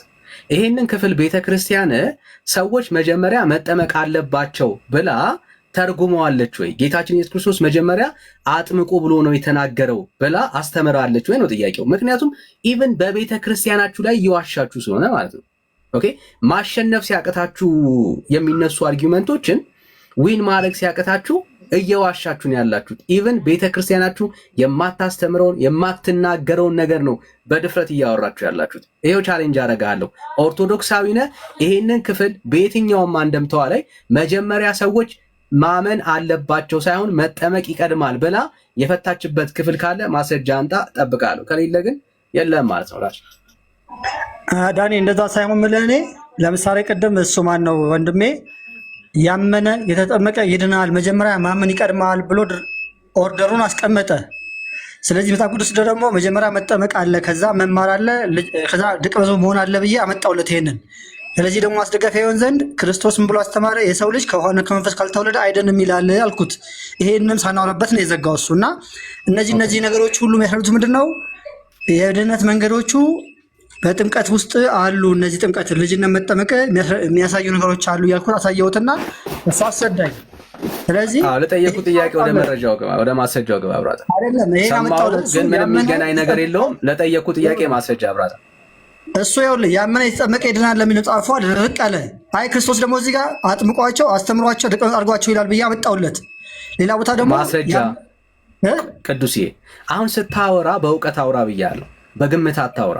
ቤተ ክርስቲያን ይሄንን አንተ እንደምትለው ለሰው ልጆች መጀመሪያ ጥምቀት ነው የሚቀድመው። ከዛ በኋላ ጥምቀትን ከቀጠላችሁ በኋላ ካደረጋችሁ በኋላ አስተምራችሁ ደቀ መዝሙር አድርጉ ብላ ቤተክርስቲያን ይሄንን ክፍል ከፈታች አንድ የቤተክርስቲያን መጽሐፍን ማስረጃ አድርገ አንጣ ነው እያልኩ ያለሁት። ከሌለ የለኝም ነው የምትለው። ጥያቄ ይሄ ነው። ባይዘወይ ሌላ ወሬ አላወራውም። ይሄንን ክፍል ነው የጠየኩ። በዚህ ክፍል ላይ ስለዋሸ ወንድምነት በደንብ አብራርቶታል። እሱ ላይ አልገባም። አንተ ግን አሁን የምታደርገው ምንድን ነው? እሱ ያወራኸው ንግግር እውነት እንደዚህ ይሄ ክፍል ቤተክርስቲያን ከተረዳችው ማስረጃ አንጣ። እየጠበቅኩ ነው ያለሁት። ዳኒ ነገርኩህ እኮ መጀመሪያ ያመነ የተጠመቀ ይድናል። መጽሐፍ ማስረጃ አይጠየቁም። ማስረጃ አይጠየቁም። በእጅ መጽሐፍ ምንም አይነት አሁን እኔ ማስረጃ አይጠየቁት።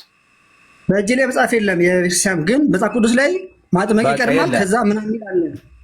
ስለዚህ ይሄ ላይ መረጃ አለ እንዴ?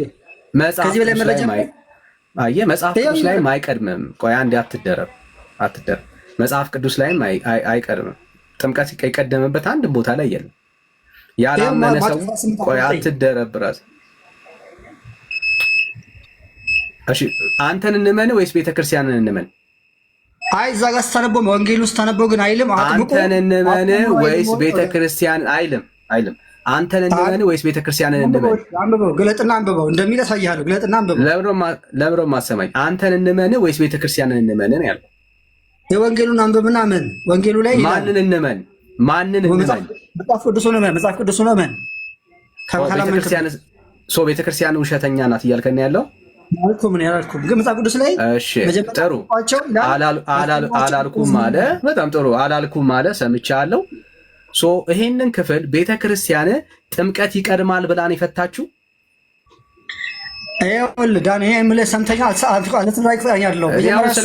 እኔ ስለአንተ አይመለከተኝም። የጠየቅኩን ጥያቄ በደንብ በማስተዋል ስማ ብራዘር። ስለ መረጃ ነው እየጠየቅኩ ያለሁት። ያለ መረጃ እንድታወራ አንፈልግም። ኦኬ፣ እኔ አንድ ግለሰብ የመሞገት ዓላማ የለኝም። ቤተክርስቲያኒቷን ለመሞገት ነው እዚህ ያለ ነው። ይሄንን ክፍል አንተ እንደምትፈታው ቤተክርስቲያኒቷ መጀመሪያ ያላመነ ሰው ነው የሚጠመቀው ብላ ነው ወይ የፈታችሁ ነው ጥያቄ። እኔ ደግሞ አላወኩም ነው የምትለው። እኔ ደግሞ ያልኩህ ያለው መጽሐፍ ቅዱስ ውስጥ መጀመሪያ ማጥመቅ የሚላል ሁሌ ምን አይልም ያልኩህ። እሺ ብሩኬ፣ እኔ ነኝ የሚዩት ያደረኩ። የተጠየቅከውን ጥያቄ አትዝለን። ደጋግሜ አንድ ጥያቄ መጠየቅ አይጠበቅብኝም። መልስ ከሌለ የለኝም ነው የምትለው። ጥያቄ በጣም ግልጽ ነው። ቤተክርስቲያን የአንተ ኦርቶዶክስ ቤተክርስቲያን ይሄንን ክፍል ስተረጉመው መጀመሪያ ኢየሱስ ክርስቶስ ጥምቀትን አስቀድሙ ብሎ ተናግሯል ብላ ነው ወይ የፈታችሁ ነው ጥያቄ። ይሄ ነው። አልዘለም። እዚሁ ጥያቄ ላይ ነው። እስቲ ከማረገው ማይክን ክፈትና ንገረኝ። ጥያቄውን እንዳትረሳ። ክፈትልኛ። ማይክን ዘግተኸው ነበር።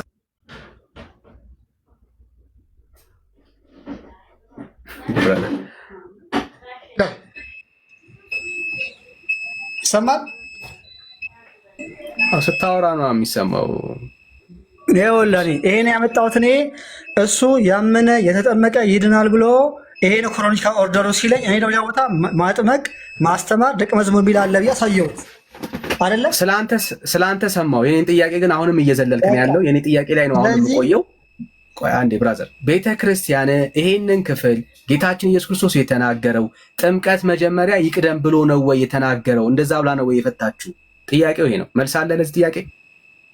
ቤተክርስቲያን የምታጠቀው የህፃን ጥምቀት የምታጠቀው የሰው ልጅ ከዋና ከመንፈስ ካልተወለደ አይድንም በሚለው አንዱ መነሻ አድርጋ የምታጠምቀው። እኔ ይሄንን ክፍል ነው አሁንም የጠየቁ። አሁንም ማቴዎስ ምዕራፍ 28 ላይ ነኝ ያለሁት። በግልጽ እንድትመልስልኝ ፈልጋለሁ።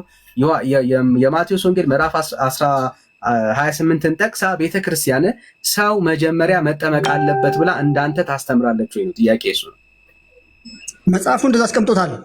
ቤተክርስቲያኗ ግን የምታስተምረው የሰው ልጅ ከሆነ ከመንፈስ ካልተወለደ አይደንም በሚለው መሰረት ነው። እሺ ምን አለን? አሁን መጽሐፉ ገልጾታል አለ። ቤተክርስቲያን ግን እንደሱ አታስተምርም አለ። ምንድን ነው እያለን ያለ ነው? ቤተክርስቲያናችን ቆይ አትደረው። ቤተክርስቲያናችን ከመጽሐፍ ቅዱስ በላይ ናት። መጽሐፍ ቅዱስ የማይለውን ነው ቤተክርስቲያን የምታስተምረው እያለን ያለው። ምን አይነት አካሄድ ነው የምትሄደው አንተ? የራስ አባባል ማቴዎስ 28 ላይ ነኝ። አሁን በሌላ ቦታ ላይ ሄድኩ። እዛው አንተ ይኸውልህ ዳኒ፣ አንተ የቃላት ጨዋታ የምትጫወተው እዛው ጋር ነኝ ያለሁት። ምንም የቃላት ጨዋታ እየተጫወትኩ አይደለም። ማስረጃ ነው እየጠየቅኩኝ ያለሁት። መደበቅ አትችልም። ዋጋ ስታነበው ማቴዎስ 28 19 ስታነበው መጀመሪያ አጥምቁ፣ ከዛ አስተምሩ፣ ከዛ ደቀ መዝሙር አድርጉ ይላል። አንተ የተረዳኸው ቤተክርስቲያንስ እንዳንተ ተረድታለች ወይ ነው ጥያቄው። እሱ ነው። አሁን ተረድታለች በለኝና አንቀጥል። ያመነ የተጠመቀ ይድናል ብለህ ድርቅ ኮሮኒካ ኦርደር እንዳስቀመጥከው ሁሉ እዚህ ጋር ማጥመቅ ማስተማር ምናምን አለ አልኩት። ግን የዮሐንስ ወንጌል ምዕራፍ ስንት ላይ ደግሞ የሰው ልጅ ከሆነ ከመንፈስ ካልተወለደ አይድንም የሚል ስላለ ይሄን መሰረት አድርጋ ነው እንድታዩት ያክል። በቃ እኔ የሚዩት ያደረኩ በራሴ ያለ እውቀት እንድታወራ እድል አልሰጠም። ኦኬ የጠየኩ የማስረጃ ጉዳይ ነው። ኦኬ ለምንድን ነው እሱ ያፈርከው? ቤተ ክርስቲያንህ እንደሱ ይሄንን ክፍል እንደማትፈታው ታውቃለህ። ወንድምነት በፈታው ደረጃ ነው ቤተ ክርስቲያን ይሄን ክፍል የምትፈታው። መጀመሪያ ወንጌል ይቀድማል ነው ብላ የፈታችሁ። የሚቀድመው ወንጌል ነው። ወንጌል የሰማ ሰው ነው የሚጠመቀው እንጂ አንተ እንደምትለው አትደረብራል። መረጃ ማውራት የተጠየቀውን ጥያቄ መመለስ አቃተ።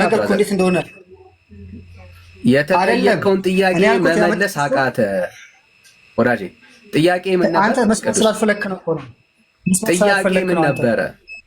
ጥያቄ ምን ነበር? ጥያቄ ያልከኝ እኛ የተዋየ ነው እዚህ ጉዳይ ላይ ስለልጅነት ጥምቀት ነበር የተዋየ ነው። እሱ ያመነ የተጠመቀ ይላል ሲል እኔ ይሄን አመጣውልህ። የኔ ጥያቄ ምን ነበረ ወዳጄ? የኔ ጥያቄ ምን ነበር? ጠየከኝ። አንተማ ጥያቄ ጠየከኝ። ምንድን ነበር ጥያቄ? የኔ ጥያቄ ምን ነበር? እስኪ ለሚሰማ ሰው አንዴ አስታውሳቸው። ምን ብዬ ድገምልኝ። እስካሁን የሚያወራው ጥያቄውን እንኳን አያውቀውም፣ አያስታውሰው እኮ አንተ እኮ በስሜት ስለምንትን ነው እኛ የተዋየ ነው ይህ ሌላ፣ አንተ የምታነሳው ሌላ፣ እኛ ያወራንበት ሌላ ነገር። እስካሁን እያወራ ያለው እንግዲህ ሳይሰማን ነው። አስቡት። ከእንደዚህ አይነት ሰው ጋር ነው የምናወራው። አሁን የመጨረሻ አንድ ወዳጅ ምንም የተበላሸ ነገር የለም። የተበላሸ መጀመሪያም የተበላሸ ትምህርት ነው ያዝከው። አስተካክል። ይኸው በደንብ ስማኝ። ጥያቄውን አሁን በደንብ በማስተዋል ስማ። እረስተኸው አይደለም። አሁን ጥያቄውን ከደገምከው ስለሚያሳፍር ነው ያልደገምከው፣ ግን እኔ ደግምልሃለሁ። ችግር የለም። በደንብ ስማኝ። አንተ እንደጠቀስከው ማቴዎስ 28ን ጠቅሳ ቤተ ወዳጄ እሺ ወሬን ጨርስ። አንዳንዴ ከኛ ጋር ለመከራከር ሲሉ ኢቭን ቤተ ክርስቲያናቸው የማታስተምረውን ትምህርት ነው የሚያወሩት። ለሴኮፍ ክርክር ማለት ነው። ኦኬ ቤተ ክርስቲያናቸውን የማትለውን ወሬ ነው ራሱ የሚያወሩት። ዳትስ ሼም ብራዘር፣ በጣም ሼም ነው ማለት። ሰው አሁን ያነባል፣ ይመረምራል፣ ይጠረጥራል። አሁን እንደ ድሮ አይደለም ብራዘር። ትውልዱን መሸወዳት ቻኔል ሚውት አድርገው ወዳጅ ሚውት አድርገው። እሺ ኮሜንት ክፈትልና ቢያንስ ነው ሚውት አድርገው ወዳጅ ሚውት አድርገው። አንዴ ስራ መጥቶብኝ ነው መጣሁ። አንዴ ትችላለህ። ስትመጣ ግን ከዚሁ ነው የምንቀጥለው። አይዞህ ብራዘር፣ አስታውስ፣ ጥያቄውን አስታውሽ፣ መልሰህ ነው የምትቀጥለው። ይሄው ነው ቤተክርስቲያናቸው የማታስተምረውን የማትናገረውን ንግግር ቤተክርስቲያናቸው የማታምነውን እምነት ነው መተው የሚያወሩት ከኛ ጋር። ኦኬ ቤተክርስቲያን ጭራሽ የማትለውን ማለት ነው። ያንን ክፍል በማትፈታበት አውድ ነው ለመፍታት የሚሞክሩት፣ መልስ ስለሌለ ማለት ነው። መልስ ስለሌለ። እሺ ሰላም ማይኮ። እግዚአብሔር ይመስገን አለው። እግዚአብሔር ይመስገን። ነገረ ድነት፣ ምልጃ፣ ቁርባን፣ ስግደት የትኛውን ነው ምረጥ ለመወያየት ከፈለግ? እኔ ስለ ጥምቀት ሲወራ ነው ሰምቼ የገባሁት። ከነዚህ ርዕሶች ውስጥ አይደለም። አሁን ስለ ጥምቀት ሲነሳ ነው። ምረጥ ከነኚህ ውስጥ ከዘረዘርኩት ውስጥ ነገረ ድነት፣ ምልጃ፣ ቁርባን፣ ስግደት። እኔ ወደ ገስት የወጣሁትም ስለ ጥምቀት ኮመንት ሰጥ ሰበኸኝ ነውና በጥምቀት ጉዳይ ለማውራት የገባሁት። ሌላ ቀን ስለ ጥምቀት ስናወራ የሌሎቹ ትምህርቶቹ አይመለከቱም። ኦርቶዶክስ አይደለም ድብን አድርጎ ነው የሚመለከተኝ። ነገረ ድነትም ምልጃም ቁርባንም ስግደትም ከዚህ በፊት በምልጃም ማለቻለው። በተነሳው ሐሳብ ላይ የማውራት ሐሳብ አለ የለኝም። እኔ አሁን የመጣሁት ሲኖር ችግር ትገባለህ፣ ርዕስ ስለማሰጠን ማለት ነው። ምክንያቱም ያነሳናቸው ርዕሶች በጣም ሰፊ ነው። አንድ ርዕስ ብቻ አይደለም። ነገረ ድነት ተነስቷል፣ ምልጃ ተነስቷል፣ ቁርባን ተነስቷል፣ ስግደት ተነስቷል። በጣም ሰፊ ነው። በእነኚህ ጉዳዮች ላይ ማውራት ከቻልክ ነው። ስለዚህ ለሌላ ሰው እድል እንሰጣለን ማለት ነው። ማውራት ካልቻልክ በጣም ሰፊ ርዕስ ነው የተሰጠው። ስጣቸው። እሺ እኔ የገባሁት በጥምቀት ጉዳይ ነበረ። በጥምቀት ጉዳይ ላይ ተሳሳተ ምልከታ ነው የያዛችሁት። አመሰግናለሁ። አይዞ ብራዘር፣ አይዞ ዳድ፣ አይዞ። እሺ ሌሎቹ ትክክል ናችሁ እያለን ያለው። ሌላ ቀን ደግሞ ጥምቀት እናነሳለን። ዛሬ ያነሳ ነው ነገረ ድነት፣ ምልጃ፣ ቁርባን፣ ስግደት ሁሉ ትክክል ናቸው እያለን ያለው። እሺ ኤርሚያስ ሰላም ኤርሚያስ ሰላም ለእናንተ ይሁን ብያለሁ። ተባረኩ። ክርስቲያኖች እንትን ላይ ነው። እዚህ ጋር ባለንበት ቦታ ብዙ ትምህርት መጽሐፍ ቅዱስ ትምህርት ለማንማር መጽሐፍ ቅዱስ ላይ ያደናገረኝ አንድ ጥያቄ ስላለ ነው። ሮሜ ምዕራፍ 8 ላይ ያለችው አንቀጽ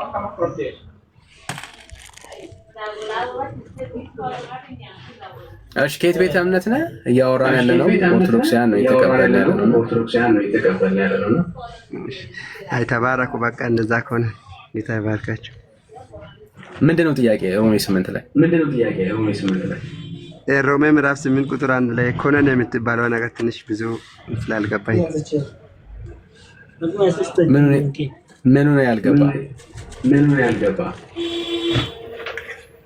ኮነን የሚለው ነገር ብዙ ሰዎች መፈረድ እያለ ሲሰብኩ ይሄን ደግሞ አንዳንድ ትምህርት ሲያስተምሩም እንደዚህ ስለው ስላልገባኝ ነው። መፈረድ ማለት ነው ኮነን የለባቸው ፍርድ የለባቸው ማለት ነው ወይ? እሱ ነገር ትንሽ ስላልገባኝ እሺ ቦታው እንዳልሽ ላምብ።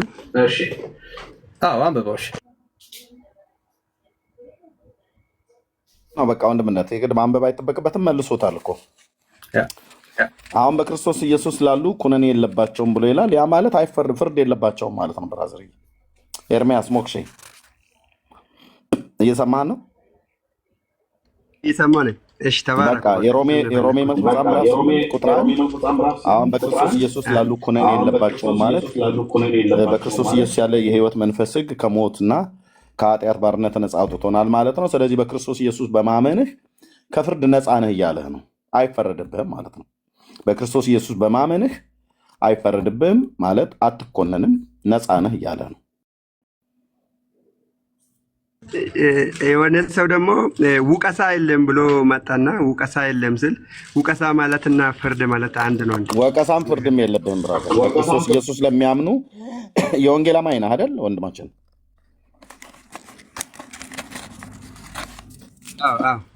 የት ቤተክርስቲያን ነው የምታመልከው? መካነ ኢየሱስ ነበርኩኝ። ያው አሁን ያው ሳውዝ አፍሪካ ላይ ብዙውን ጊዜ ትምህርት አዛል አይደለም እንትኑ በዛ አንዳንድ ነገሮች ስላለ ስለዚህ በዮሐንስ ወንጌል ምዕራፍ 3 ቁጥር 13 ላይ መጽሐፍ ቅዱስ ይዛል አለ። ምን ይላል? እስኪ ከቁጥር 16 ጀምሮ ዮሐንስ ወንጌል ምዕራፍ 3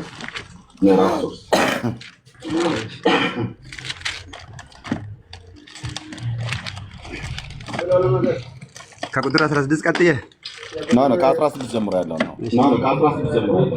እሺ በእርሱ የሚያምን ሁሉ የዘላለም ሕይወት እንዲኖረው እንጂ እንዳይጠፋ እግዚአብሔር አንድያ ልጁን እስኪሰጥ ድረስ ዓለሙን እንዲሁ ወደዋልና ዓለም በልጁ እንዲድን ዘንድ ነው እንጂ በዓለም እንዲፈርድ እግዚአብሔር ወደ ዓለም አላከውምና። በእርሱ በማያምን አይፈረድበትም ነው አይልም። እንደዛ መልስ በእርሱ በሚያምን አይፈረድበትም። በማያምን ግን በአንዱ በእግዚአብሔር ልጅ ስም ስላላመነ አሁን ተፈርዶበታል። እስቲ ድገምና አንብበው። በእርሱ የሚያምን ምን አይልም ይላል? በእርሱ የሚያምን አይፈረድበትም። አንተ በእርሱ ታምናለህ? በማያምን ግን በአንዱ በኢየሱስ አንተ በእርሱ ታምናለህ? አዎ አምናለሁ። እርሱ የተባለው ማን ነው? ኢየሱስ ክርስቶስ የእግዚአብሔር ልጅ አይደል? አዎ። ታምናለህ በስሙ? በደንብ አድርጌ እንጂ። ሃሌሉያ። በእርሱ የሚያምን ምን አይልበትም ይላል? አይፈረድበትም። በቃ የሮሜ መልእክት መጽሐፍ ምዕራፍ 8 ቁጥር 1 አሁን በክርስቶስ ኢየሱስ ላሉ ማለት በስሙ ላመኑ ኩነኔ የለባቸውም ማለት አይፈረድባቸውም ማለት ነው።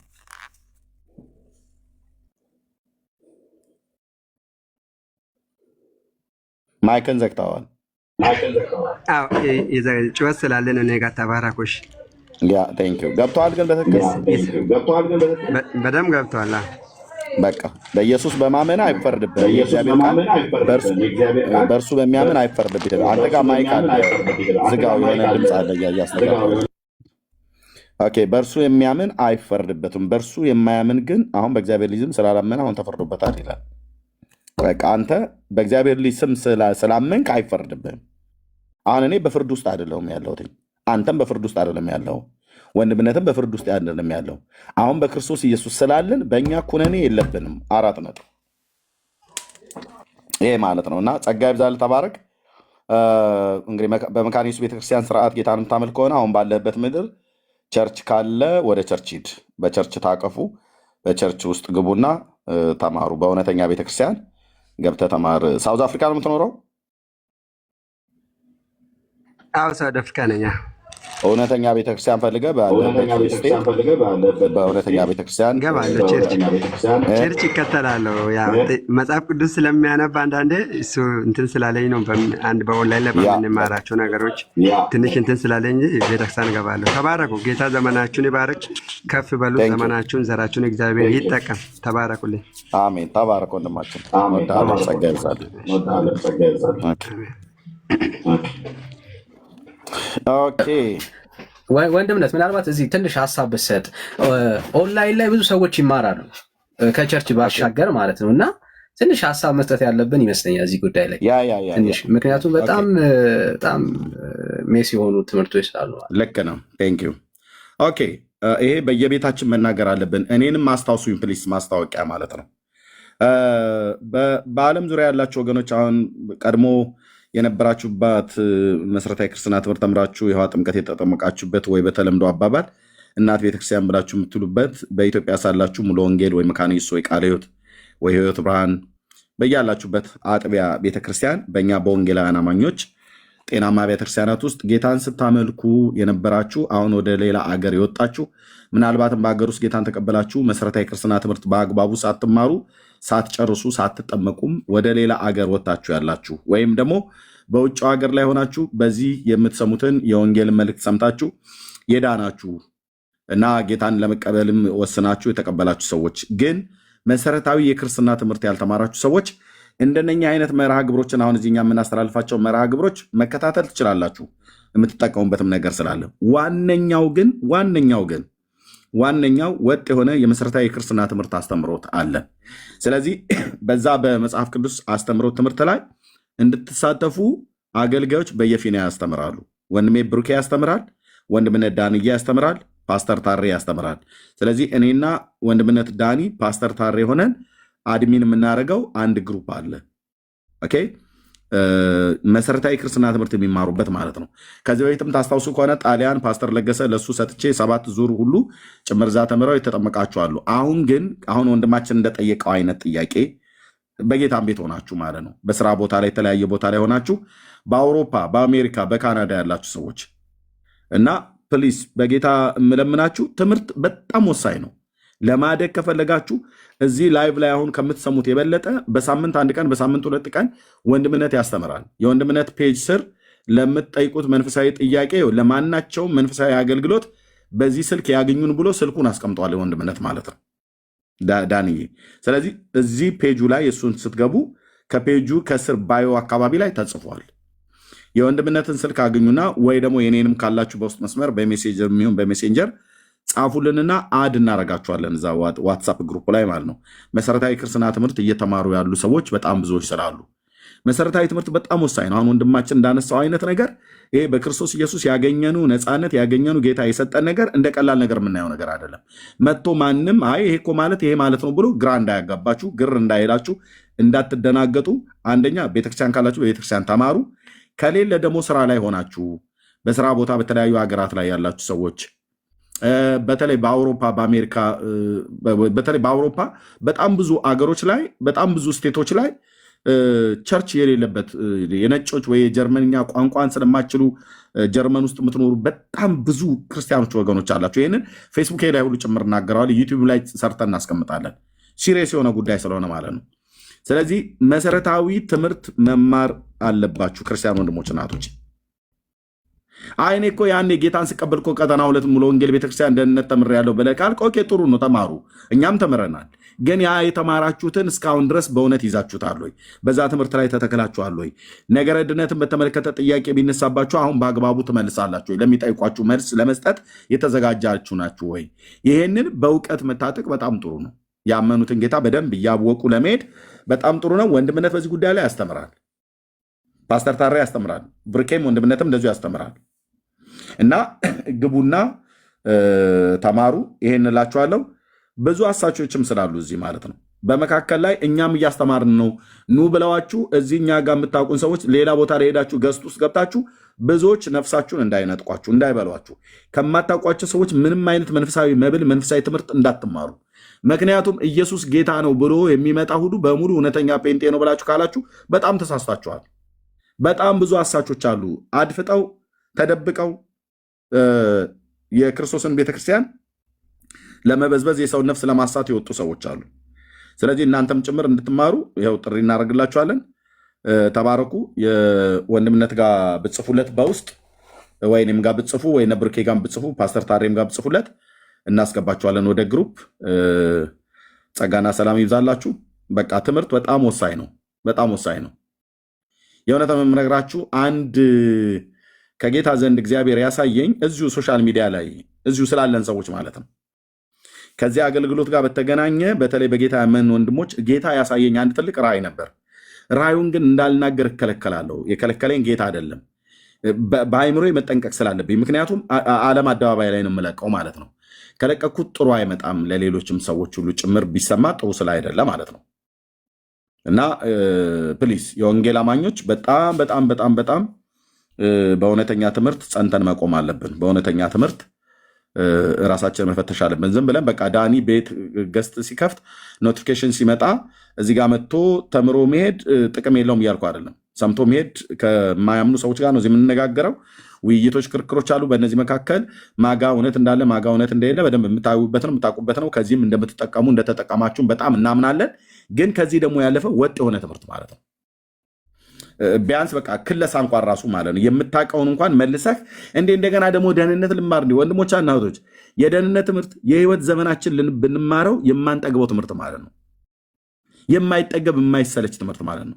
በጌታ የተወደድንበትን መወደድ፣ የዳንበትን ጸጋ፣ የተማርንበትን የእግዚአብሔርን ሰፊውን ትልቁን ምሕረት፣ ይሄንን ዕለት ዕለት እኔ ከዚህ የበለጠ ሌላ ሰው እንዲነግረኝ አልፈልግም።